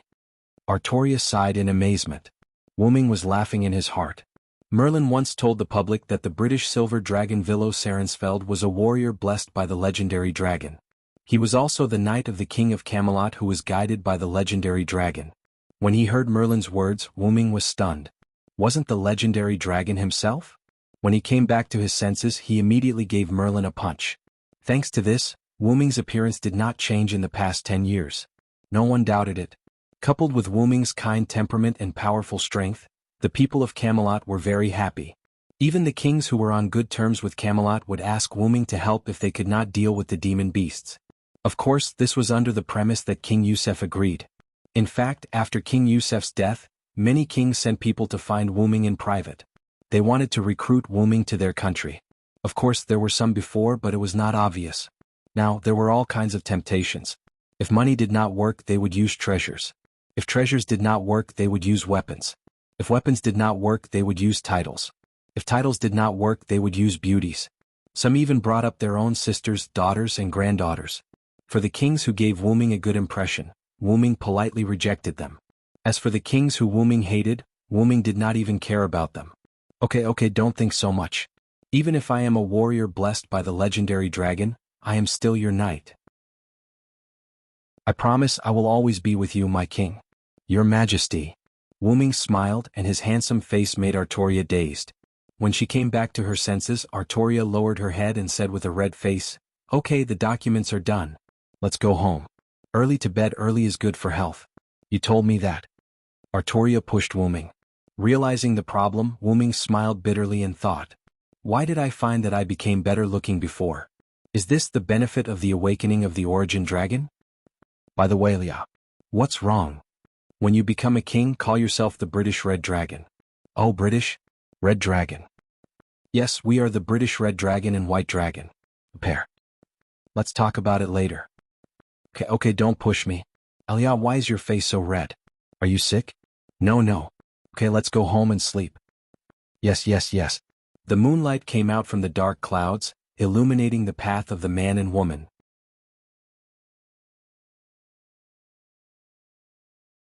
Chapter 14. 3 days later, Artoria, who had disguised herself as a man, accepted the coronation ceremony of the Pope.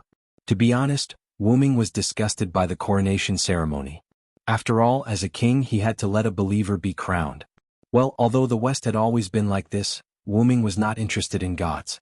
It was not that Wuming did not believe in the existence of gods. In this world full of mysteries, all kinds of things that people imagine were possible. Gods definitely existed in the world of the M-shaped moon.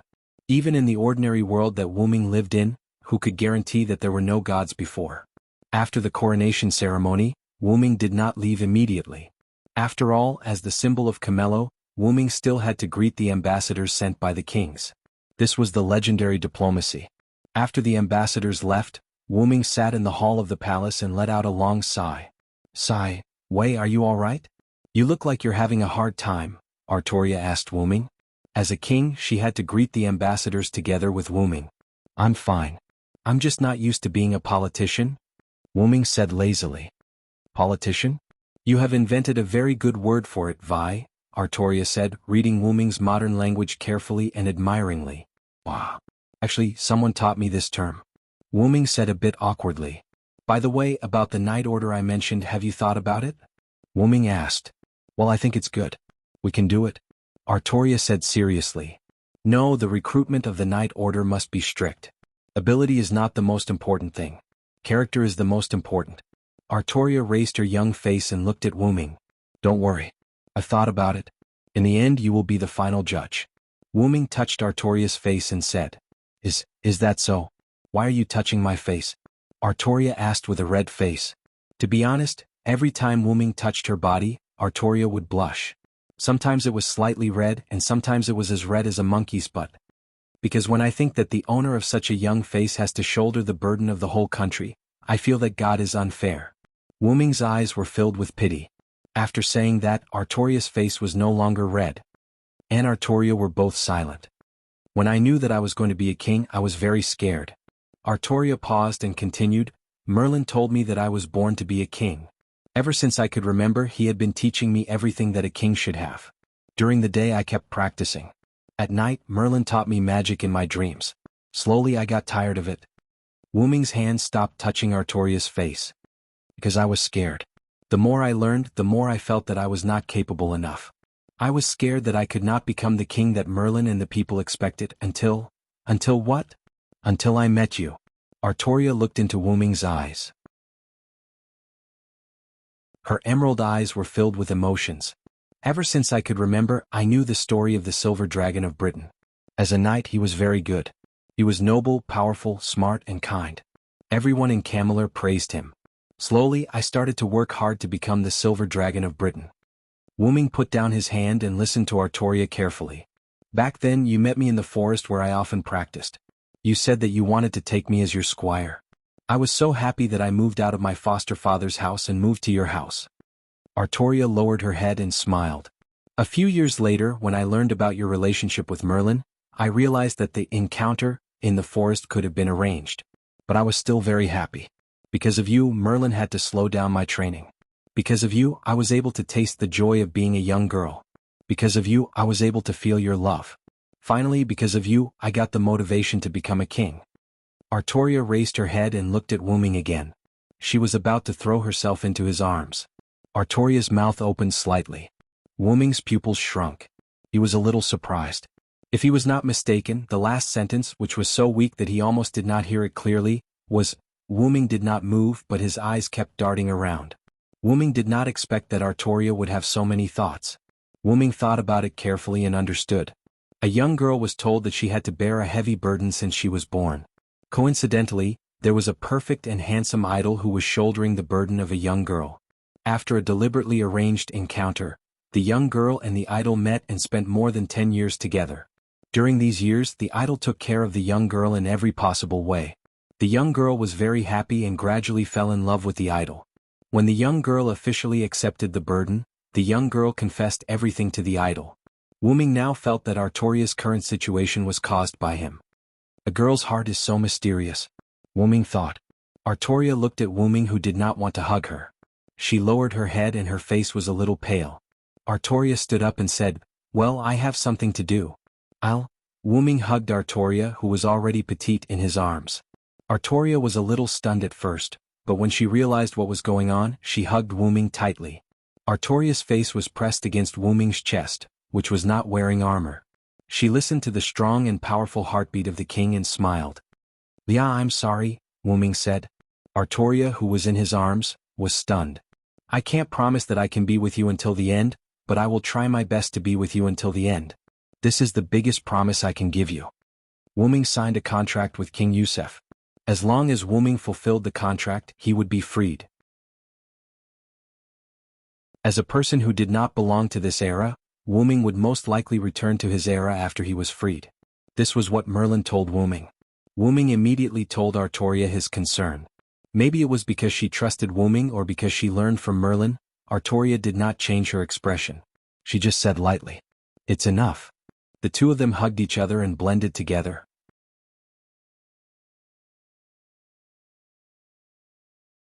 Chapter 15. The next day, in her office in the palace, Artoria was sitting on a chair with her back against the floor-to-ceiling window. She was going through the documents she had submitted that day seriously. Merlin and Wu Ming were standing on either side of Artoria, giving her advice. Wu Ming was actually learning from her. After all, compared to being a politician, Merlin was more suitable than Wu Ming. After all, he was older. Just kidding. Wu Ming had also learned a lot about the skills of a politician when he was learning from Xianxia. In addition, Wu Ming had dealt with the nobles and kings of various countries over the years, so he had learned a lot. However, compared to Merlin, who had taught Artoria how to be a king, Wu Ming had to admit defeat. Time went by little by little. When Artoria finished the last document under Merlin's guidance, Merlin stretched his body and said, "Let's go." Phew. The speed of processing today is obviously faster. It seems that soon the king will be able to process documents alone. Wu Ming nodded and said, "Yes, the king is indeed growing fast. She is one step closer to unifying the island of Britain. I have to thank the two of you. After all, without you, I wouldn't be who I am today," Artoria said calmly.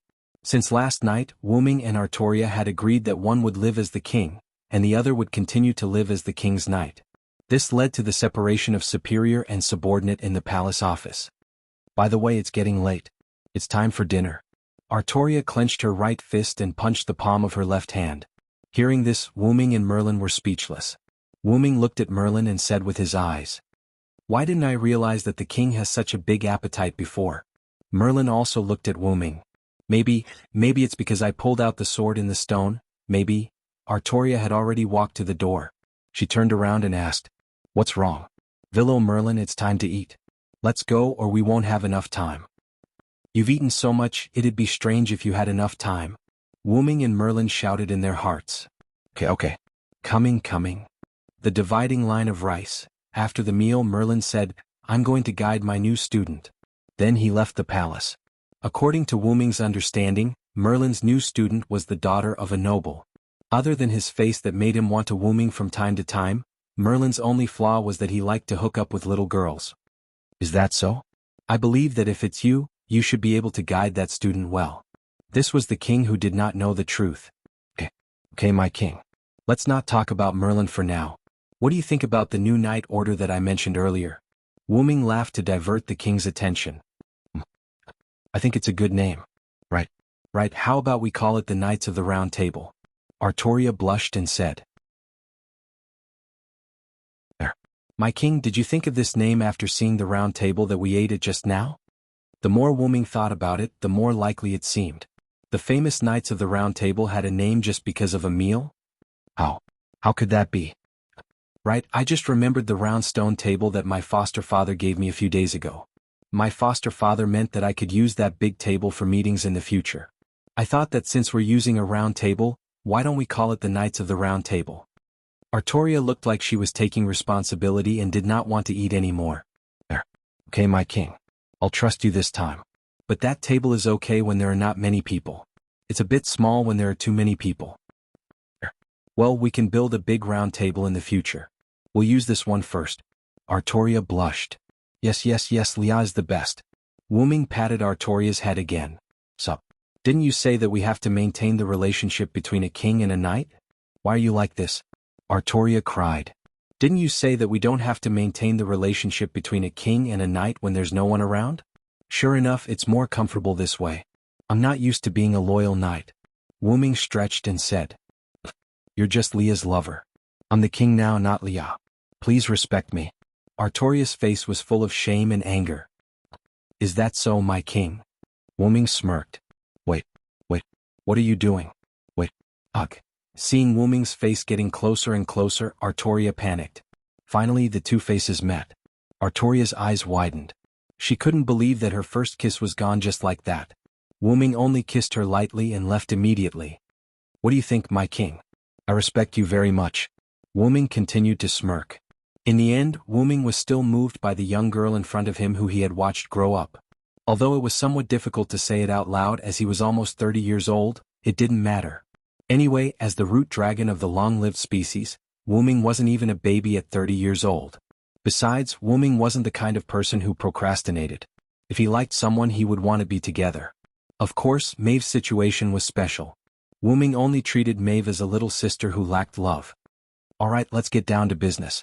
Looking at Artoria's blushing face, Wuming felt that he should give Leah some dignity as the king. After saying that, he went straight to his office. As expected, the king is still a little girl now. She's still a long way from King Arthur, who was good at war. Wuming thought to himself. Artoria, who was still blushing, calmed down and followed him to his office. What I mean is, the knights can come from different countries and even have different faiths. The meaning of the round table is equality in the world. All the knights of the round table are equal and partners. There is no difference between the round table and the round table. Everything is for the king and for Britain. Wuming told her the definition of the round table that he knew before. After all, it was better not to change history. Besides, the definition of the knights of the round table was really good. However, when Wuming thought that he did not change history, history had changed a long time ago. Knights of the round table, huh? As expected of the silver dragon of Britain. You think differently. I was just thinking. Ahem. Artoria seemed to have realized that she almost said something wrong. She coughed. What are you thinking? Wuming smirked again. Ahem. Just like what you think. Artoria glared at Wuming. That's what you think for now. If there are any changes, we'll talk about it later, Artoria said seriously. Yes, my king. Wuming's expression also became serious. After all, even if they were lovers, there was still a hierarchy when it came to important matters. Besides, Wuming respected Artoria's position as the king. After that, the two began to talk about other things about Camelot. The king was also growing up slowly.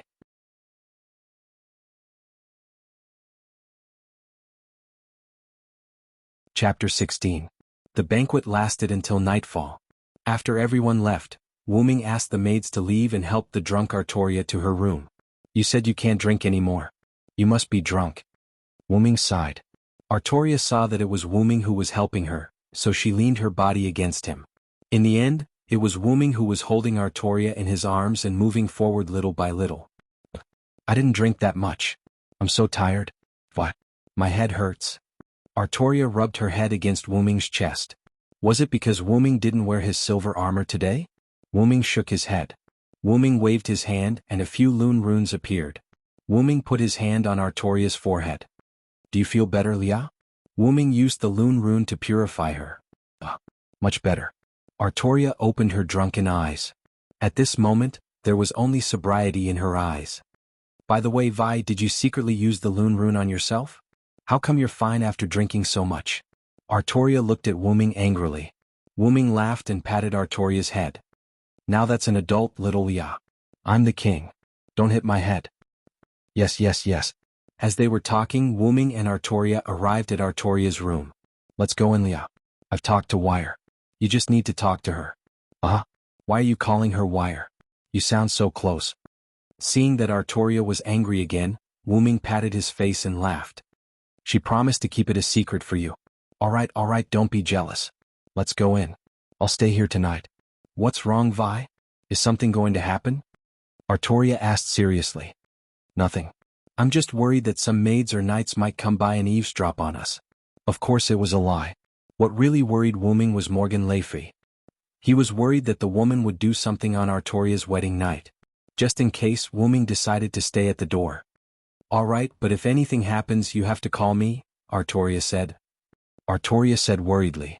How could she not see that Morgan Le Fay was acting strangely today? Although her sister Wang had always been strange. All right, I know. Let's go in.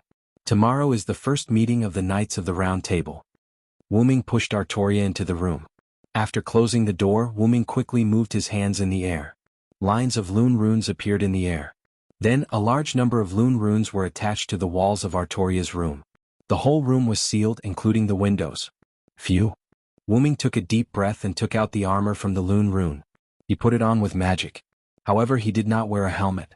Now, the Lune rune on Wu Ming's body had been turned into a golden tattoo that looked like a dragon's head. It was tattooed on Wu Ming's right arm. This noble phantasm was a support noble phantasm that did not have any actual attack power. The name of the noble phantasm was Dragonist. The documents that Wu Ming submitted to Artoria were also kept in Dragonist. Now, everything that Wu Ming had was stored in Dragonist. It was safe and convenient. Noble Phantasm was one of Wu Ming's greatest weapons. A safe and convenient independent space like this was not something that anyone could have. Wu Ming fastened X-Silver, Meteor Silver, to his waist and activated Yggdrasil, to turn it into a silver arm and put it on his left arm. He crossed his arms in front of his chest and waited for Morgan Le Fay to arrive. The moon slowly rose. When the moon was in the middle, the lights in the corridor were extinguished by the wind outside the window. After a while, Wu Ming opened his eyes. Logically speaking, there should be knights patrolling the palace at night. However, it was completely dark and there was no one around. Obviously something was wrong. Wu Ming used his mana to sense the surroundings in Artoria's room.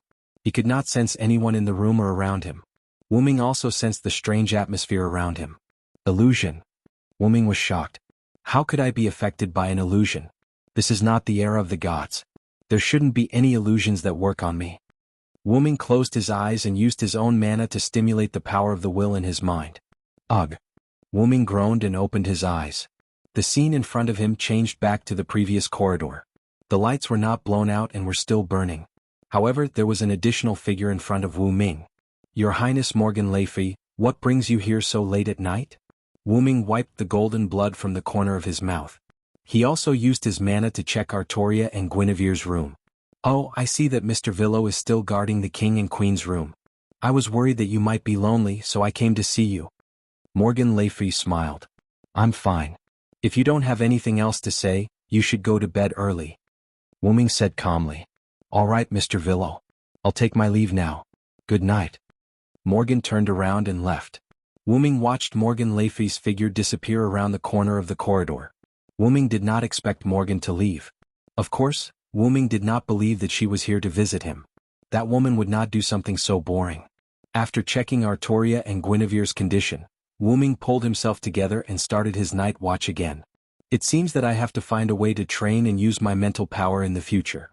Wu Ming was sure that Morgan used a kamikaze illusion on him. It was not that Wu Ming did not believe Morgan, but Wu Ming knew her too well.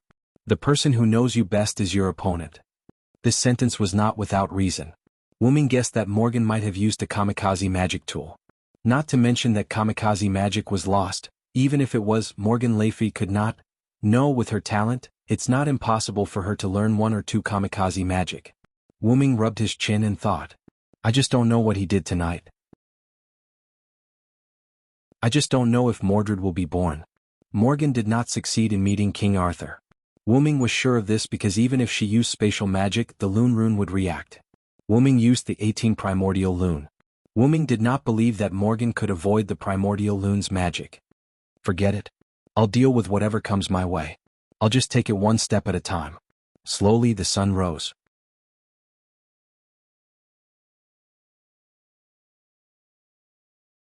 Chapter 17.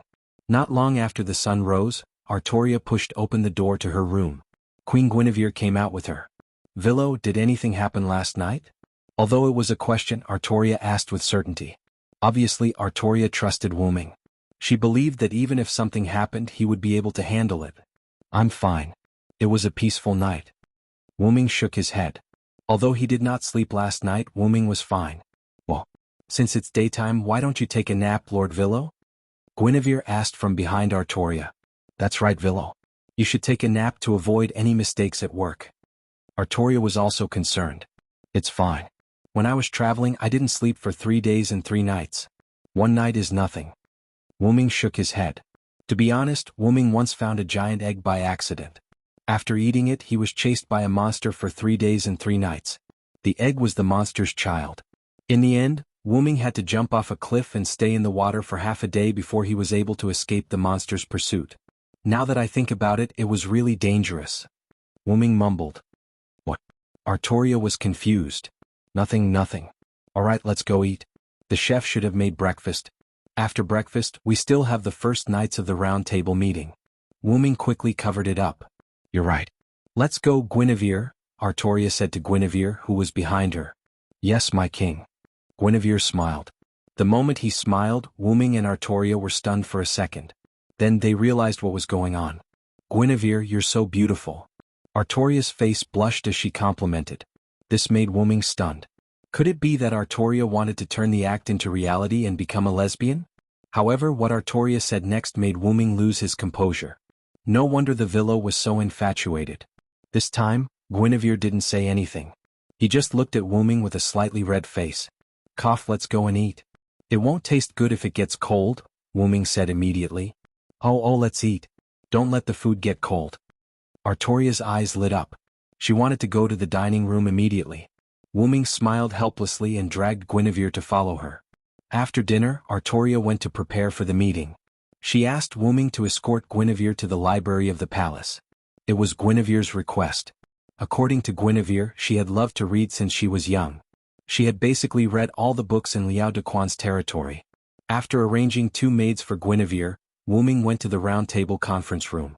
Ever since King Liao Dequan brought the giant round table here, Artoria immediately asked Merlin to use magic to move the table to a large empty room. She named the room the Round Table Conference Room. Wuming pushed open the door and found many people sitting around the table. Wuming glanced around and found that almost all the current knights of the Round Table were here. Wuming walked to Artoria's side. As the first knight, Wuming naturally sat next to the king. Lancelot sat on the other side. After Wuming took his seat, Artoria glanced at everyone in the room and began to speak. In general, she wanted to save the people, save Britain, unify Britain, and drive the invading Saxons out of Britain. In fact, this was a mobilization meeting. Soon it was noon. Well, that's all I have to say. Let's go and have dinner. Artoria stood up as she spoke. Yes, your majesty. Everyone shouted in unison. Wuming was sitting on a big rock in the yard of his house with his eyes closed. Ever since Wuming fell into Morgan Le Fay's illusion, Wuming began to cultivate his mental strength. The best way was to ask Merlin for advice. As a half-nightmare, Merlin had unimaginable mental strength and magic power. Naturally, he also had a way to cultivate mental strength. In response to Wuming's friend request, Merlin immediately told Wuming how to cultivate mental strength. He also taught Wuming for dozens of days.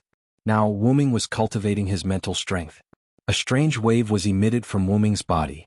It gave people the feeling that as long as they stood in front of Wuming, they would be completely seen through. Wuming continuously extended this force until it was 5 meters away. Then this force began to shrink until it was completely close to Wuming. Then Wuming slowly floated up. This was Wuming's way of using his mental strength, telekinesis. This was a method that Wuming accidentally discovered. It could be used to move things.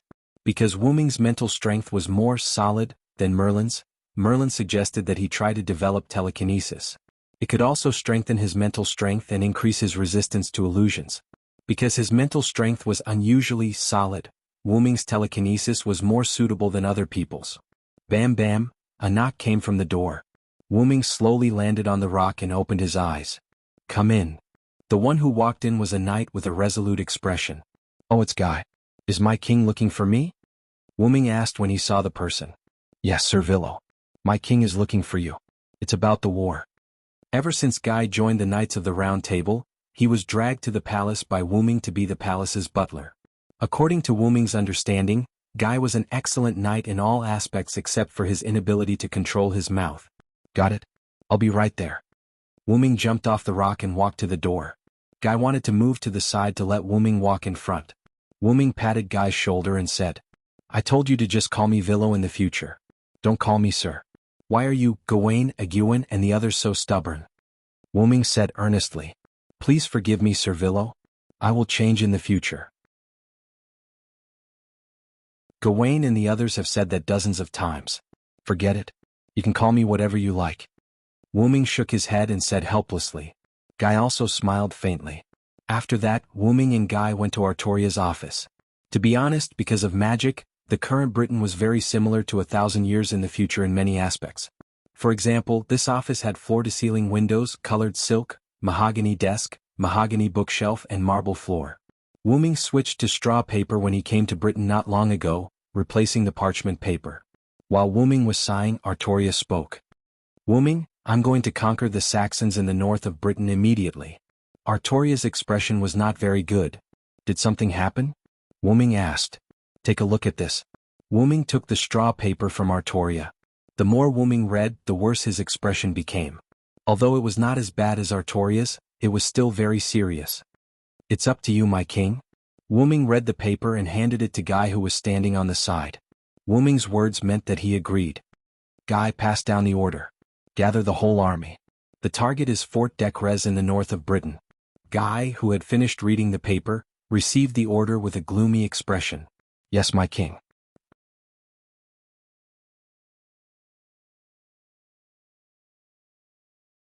Chapter 18. 3 days later, Artoria, in her armor, stood in front of the assembled army. Everyone, the Saxons have disturbed our homeland and committed many heinous crimes. Now, we are going to drive them out of our homeland and protect the people of Britain. Drive out the Saxons. Protect Britain. Wu-ming raised his sword silver and shouted. Drive out the Saxons. Protect Britain. Everyone raised their weapons and shouted. Pass my order, march. Under Artoria's command, the army began to march towards the Decrez fortress in the north of Britain. Because the Decrez fortress was not far away, Artoria only took half a day to reach the nearest town to the Decrez fortress, the city of Lai Ku. The lord of this town was called King Lai Ku. Ever since the Anglo-Saxons had taken possession of the fort of Decrez, King Lai had been troubled every day. If the Saxons continued to invade, King Lai Ku's territory would be the first to bear the brunt. As the lord, Lai Ku would definitely be killed by the Saxons. After all, this was what the Saxons did when they invaded Britain. If it wasn't for the fact that the Decrez fortress was the only way to connect the north and the south of Britain, Artoria would not have brought her army here so quickly. Of course, the Saxons' actions also irritated Artoria. After Artoria settled the soldiers and knights, King Lai Ku invited Artoria to the city lord's mansion. Artoria sat on the city lord's seat with Wu-ming and Lancelot behind her. King Lai Ku, who was standing in front of Artoria, smiled apologetically. King Arthur is young and promising. Behind you must be Lord Villo, known as the Silver Dragon of Britain, and Lord Lancelot, the Knight of the Lake. Both of you are very talented. All right, King Lai Ku, hurry up and tell me the specific information about the enemy. Artoria frowned and said unhappily. King Lai Ku also knew that he had angered the king in front of him.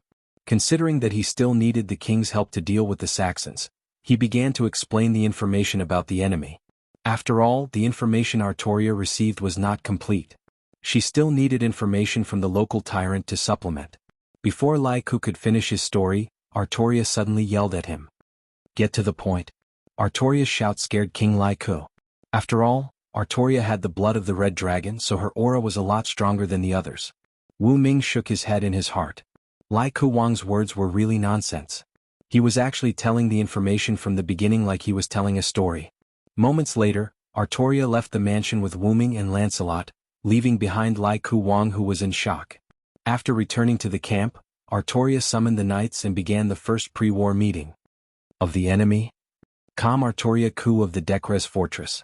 With Wu-ming's strategy, Artoria decided that she would personally lead the team to face the enemy head-on. He secretly sent Wu-ming to form an assassination team to infiltrate Decrez fortress. Artoria did not care about assassination. She thought that it was not in line with the way of the knights. But under Wu-ming's persuasion, Artoria agreed. After all, the Decrez fortress was built on the side of a mountain. It was easy to defend and difficult to attack. Even if the Saxons could not defeat Artoria, they could still defend the gate. After all, the Saxons were a group of warriors, not knights. At night, Wu-ming led 5 soldiers personally selected by him.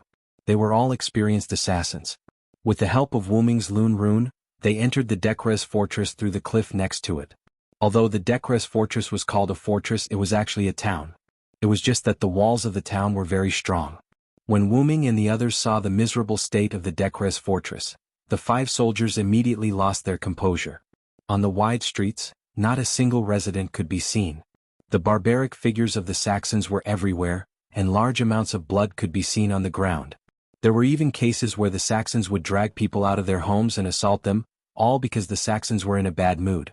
Wu Ming quickly led the 5 soldiers into an uninhabited house. As for the original inhabitants, Wu Ming guessed that they had been killed by the Saxons. The 5 soldiers almost exposed themselves when they were agitated. In fact, Wu Ming only chose 5 soldiers because their families were in the Decres fortress. They had rushed over when King Arthur announced the formation of the Knights of the Decres. Because they were not strong enough, they were assigned to the barracks. That night, Wu Ming ordered the 5 soldiers to scout out the Saxons. On the other hand, he wanted them to go to their homes and see if their families were still there. The next day, only 4 soldiers returned. Their expressions were not good, and Wu Ming even saw tears in the corners of one soldier's eyes. As for the one who did not return, Wu Ming did not believe that the Saxons would be able to discover the assassin. According to the 4 who returned, the one who did not return witnessed the scene of his parents being killed by the Saxons. In order to prevent his sister from being humiliated, he rushed out and killed her with his own hands. He also killed the surrounding Saxons. Because he had been exposed, the soldier personally charged into the Saxons that had gathered and died without a complete corpse. Wu Ming sighed and did not say anything. Wu Ming combined the information gathered by the 5 soldiers on the Saxons' distribution. After careful calculations, he set up assassination targets and escape routes. That night, the Saxons lost a few squad leaders. 3 days quickly passed. During the day, Wu Ming's group of 5 continued to gather information on high-ranking officials. At night, Wu Ming's group continued to assassinate. Artoria led troops to attack the Saxons, but the Saxons naturally closed their gates. This was because on the first day they had been beaten by the Knights of the Round Table and the Camelot soldiers.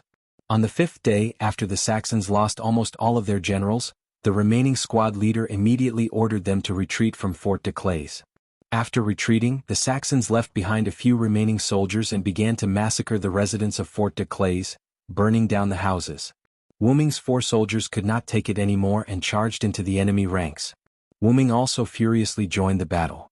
In the end, the remaining Saxons were all killed, and Wu Ming was the only one left. Wu Ming laid out the 4 corpses and opened the gates of Fort de Clays. Wu Ming did not find the body of the 5th soldier. At this point, King Arthur used only 5 days to take back Fort de Clays, which was known to be easy to defend and difficult to attack in Britain. This battle was known as the Battle of Fort de Clays, and it established the beginning of King Arthur's unification of Britain. At the same time, King Arthur stripped King Lai Ku of his power, and Lai Ku was sent to the guillotine amidst the cheers of the people of Lai Ku.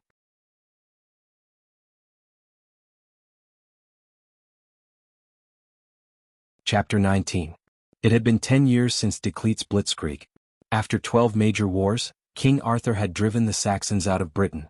At the same time, the sword in the stone, Caliba, the invincible golden sword, had broken the code of chivalry in order to save the life of a knight.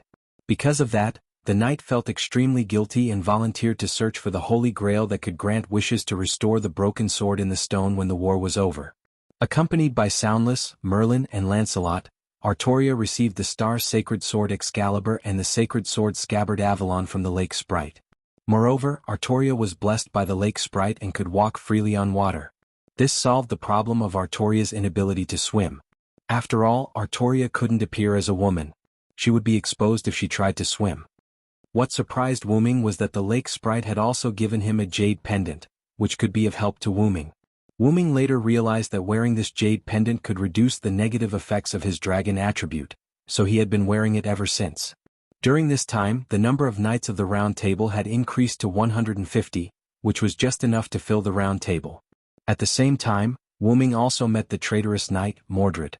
He was wearing a white armor with red stripes and he had a hoarse voice.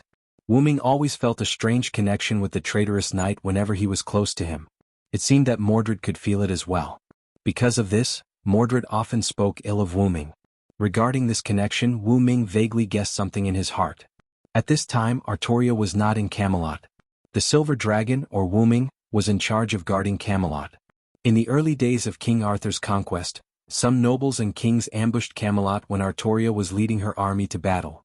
Fortunately, Camelot's soldiers managed to hold them off for a while, allowing Silent Wonder to use Quicksilver to protect Camelot as soon as he returned to Camelot.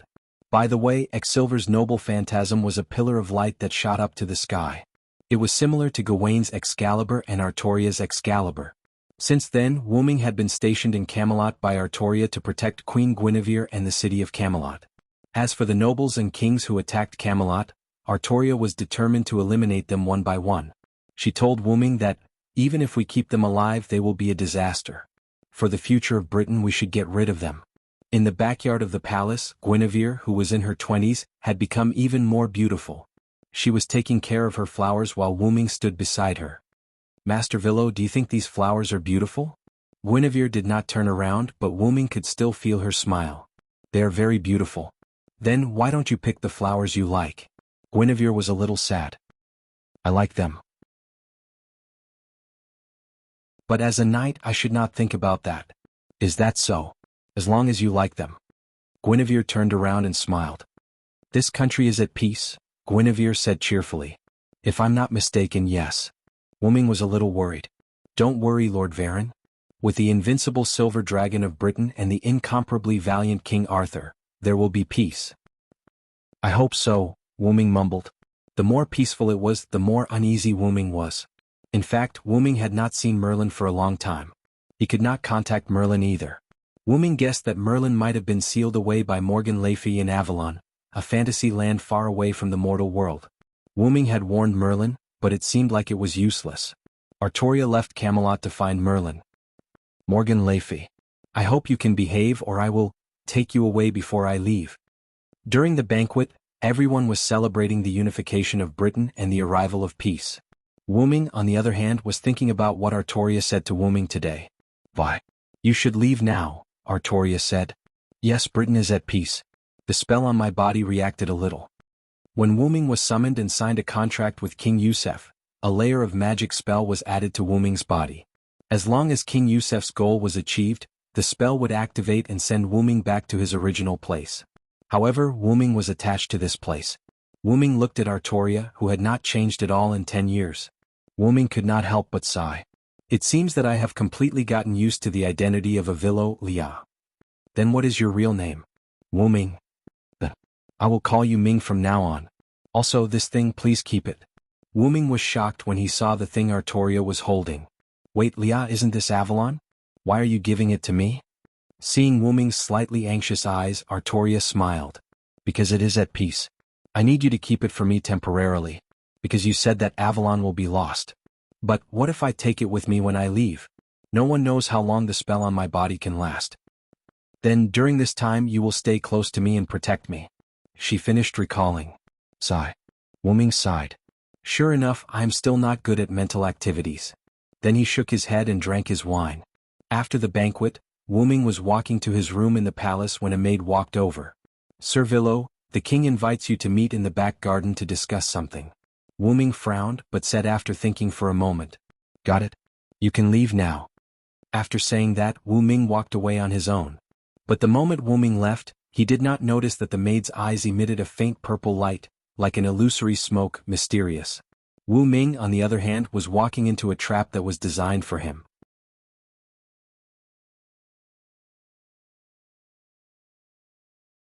Chapter 20. Wu Ming followed the maid's instructions and arrived at the designated location in the backyard of the palace. Then Wu Ming saw Artoria sitting on a chair. Wu Ming walked up and asked, Lia, is there something you need from me? Of course, there is. Suddenly, Artoria turned around and crashed into Wu Ming's arms. Wu Ming immediately raised his eyebrows and jumped back. Who are you? Yes, the other party was not Artoria. When the other party spoke, Wu Ming sensed something strange. When the other party jumped into Wu Ming's arms, Wu Ming was already prepared to retreat. But Wu Ming was still a step too late.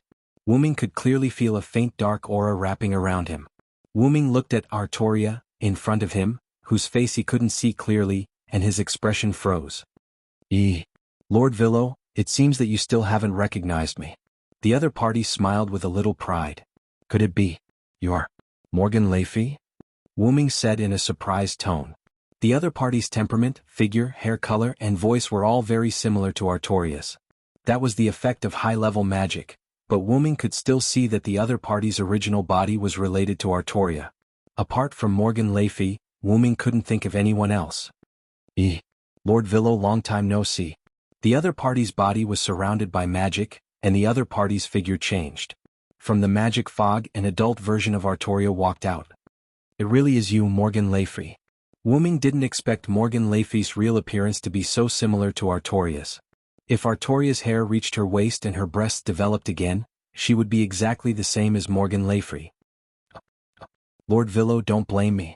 If you want to blame someone, blame yourself for being such an eyesore. Morgan Le Fay smiled charmingly, and a sheepskin scroll appeared in her hand. This is my summoning scroll. No, that's just a replica. Yes, the scroll in Morgan's hand was very similar to the scroll that Merlin and King Wuxia once used to summon Wu Ming. The reason why it was called a replica was that Wu Ming did not feel his blood on the scroll, and the real scroll was in Wu Ming's hands. A stream of light surged on Wu Ming's arm, and an ancient-looking sheepskin scroll appeared in his hand. Are you trying to send me away, Morgan Le Fay? Ha ha, as expected of Lord Wu Ming. Also, the darkness aura on your body has already wrapped around you. This thing is something that I obtained with great difficulty. Even if it's you, you won't be able to get rid of it in a short time, Morgan Le Fay said with a complacent smile. Suddenly, a sword light slashed towards Morgan Le Fay. Morgan Le Fay hastily dodged, but the sword light cut off a few strands of her hair, causing them to flutter to the ground. No matter what tricks you are playing, as long as I can get rid of you before then, all your tricks will be useless. Wu Ming's eyes turned red as he wielded the sacred sword of Meteor X Silver, once again slashing at Morgan Le Fay. This won't do, Lord Villo. You should obediently leave. Morgan Le Fay's finger moved, and a technique was instantly shot out. At the same time, the black aura within Wu Ming's body suddenly erupted, imprisoning Wu Ming. Ugh. Wu Ming maintained his sword-slashing posture, and suddenly became motionless. In the next moment, a mouthful of golden blood spurted out from his mouth. PFFF.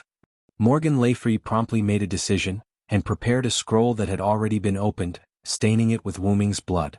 The imprisonment on Wu Ming's body was removed, but the black aura still did not disappear. Wu Ming knelt on one knee, leaning on his sword as he looked at Morgan Le Fay with resentment. Hateful, Morgan Le Fay, just you wait. Hee Lord Villo, then I'll be waiting. Morgan Le Fay instantly activated the reverse summoning of the scroll, and threw it at Wu Ming. When the scroll was half a meter away from Wu Ming, it suddenly activated, and a magic formation appeared on the surface of the scroll. A suction force appeared from the magic formation, as if it wanted to suck Wu Ming in. In fact, after the scroll sucked Wu Ming in, it would open a space-time channel, sending him back to his original era. Don't even think about having your way. Wu Ming began to resist, but the black aura within his body played its role, unceasingly eroding Wu Ming's 4 limbs, 5 viscera, and 6 bowels. Wu Ming's whole body was bleeding, and blood was gushing out from his armor. Yeah. Roar. Wu Ming's eyes had already turned into scarlet dragon pupils, and his shouts had already turned into dragon roars. Wu Ming's armor began to disintegrate. Pieces of armor fell to the ground, making muffled sounds. Wu Ming's body began to change. Dragon scales slowly grew out of his palms, a pair of dragon wings spread out from his back, and a pair of cuticles appeared on the top of his head. At first glance, Wu Ming had become a monster. Roar. A muffled and painful dragon roar echoed throughout the palace. Many people, including Artoria and Guinevere, heard the roar and rushed to the backyard of the palace. Vi, is that you? Artoria quickly put on her clothes and ran toward the dragon roar. Guinevere sped up as well, running at a slower speed than Artoria. Lord Villo, please be safe. Because Wu Ming was struggling to resist the influence of the space-time suction, and because of the black gas that Morgan Le Fay had obtained from somewhere, Wu Ming, this young dragon of origin, could no longer maintain his original form and began to gradually turn into a dragon. At the same time, his rationality was gradually disappearing. This was also the reason why Wu Ming had never transformed into a dragon. Wu Ming knew that with his current abilities, he wouldn't be able to resist the enormous power of the origin dragon, after transforming into a dragon, and would lose his mind. He didn't expect that he would be tricked by Morgan Le Fay today. Roar. Morgan Le Fay. Le Fay. Roar. Wu Ming rushed toward Morgan Le Fay with a spear in his left hand and a sword in his right hand. However, Morgan Le Fay did not move at all, as if victory was already in his hands. Bang! A large sword that shone like a lake under the moonlight blocked Wu Ming's path. Let go. Wu Ming said in a hoarse and intermittent voice. You are Lord Villo? Lancelot did not expect that the monster-like person in front of him was the British silver dragon Villo that he respected the most. Let go. No. Please calm down. Lord Villo, do you know what you are doing? She is the king's sister. Lancelot shouted. I want to eradicate the hidden danger for Arthur. Wu Ming rushed forward with his spear and sword. Because it was Wu Ming, Lancelot could only keep defending. Your Highness Morgan, please leave this place quickly and find the king. Knight Lancelot, Lord Villo was cursed by a black-robed person in order to save me. He is now unconscious, please stop him. Morgan Le Fay cried. I know, please leave quickly or I will not be able to stop Lord Villo. Lancelot didn't ask why Wu Ming and Morgan Le Fay were here. It wasn't that he didn't want to ask, but that he couldn't in this situation. Morgan Le Fay nodded and left. When Wu Ming saw that Morgan Le Fay was about to leave, he instantly exploded. After a series of dazzling attacks, the Knight of the Lake's armor was covered in wounds. Sir Villo, please calm down. Lancelot resisted with all his might. Bang dash. Lancelot didn't pay attention and was sent flying by Wu Ming. Soon after, Wu Ming instantly arrived behind Morgan Le Fay, who was about to leave, and slashed out with his sword. Wait. Just then Artoria and Guinevere arrived. Just as Silver was about to hit Wu Ming, the suction force of the scroll reached its maximum, and Wu Ming was sucked into the dimensional passage. Root. Roar. Finally, the dimensional passage closed and the scroll fell to the ground. After that, according to the legends of King Arthur, after King Arthur unified Britain and drove out the Saxons, King Arthur's strongest knight, the British silver dragon, sacrificed himself to save King Arthur's sister, the court healer Morgan Le Fay, from a black magician's curse. He was eroded by black magic and turned into an evil dragon, which was then sealed by King Arthur himself. After that, King Arthur was so heartbroken that he repaired the broken armor of the British silver dragon every day. He sent out a large number of knights of the Round Table to search for the Holy Grail and rescue the British silver dragon. During this time, King Arthur's queen, Guinevere, was discovered to have betrayed the king and fallen in love with someone else. A large number of King Arthur's knights unanimously petitioned to have Guinevere burned at the stake. Lancelot, who was known as the Knight of the Lake, saved the queen out of love. While saving her, he accidentally killed the Knights of the Round Table, Gareth and Gaholes, causing the Knight of the Sun, Gawain, to hate him. After Guinevere became a nun and Lancelot fled to France, Gawain requested to pursue Lancelot. Out of morality, King Arthur led an expedition to France. King Arthur left behind Knight Mordred, who was trusted by King Arthur. After King Arthur refused to acknowledge him as his descendant, Mordred already had thoughts of rebellion. During King Arthur's expedition, he spread the rumor that the king was dead. He united many knights who were disappointed in the king and proclaimed himself king. After King Arthur heard this, he immediately returned and fought Mordred to the death in Camlin's Hill. In the end, King Arthur released the Holy Lance and killed the traitorous knight Mordred. However, King Arthur was also heavily injured by the traitorous knight Mordred and did not have long to live. During this time, Lancelot asked about it and came to rescue, but was stopped by the Knight of the Sun, Gawain. Gawain was hit by the enemy on Camlin's Hill and suffered an old injury during the battle with Lancelot. In the end, Gawain died on Camlin's Hill. In the end, the only knight left, Bethel, threw the Excalibur, which was King Arthur's sword, into the lake 3 times according to the king's order. In the end, Bethel and Lancelot died alone, Guinevere became a nun for the rest of her life, and King Arthur was sent to a fantasy land by the Lady of the Lake to wait for a future crisis in Britain. Arthur's dynasty was destroyed. You're tuning in to the Sword Dance in the Vast Sky YouTube channel. Don't forget to subscribe and join us on this journey to catch the most captivating stories.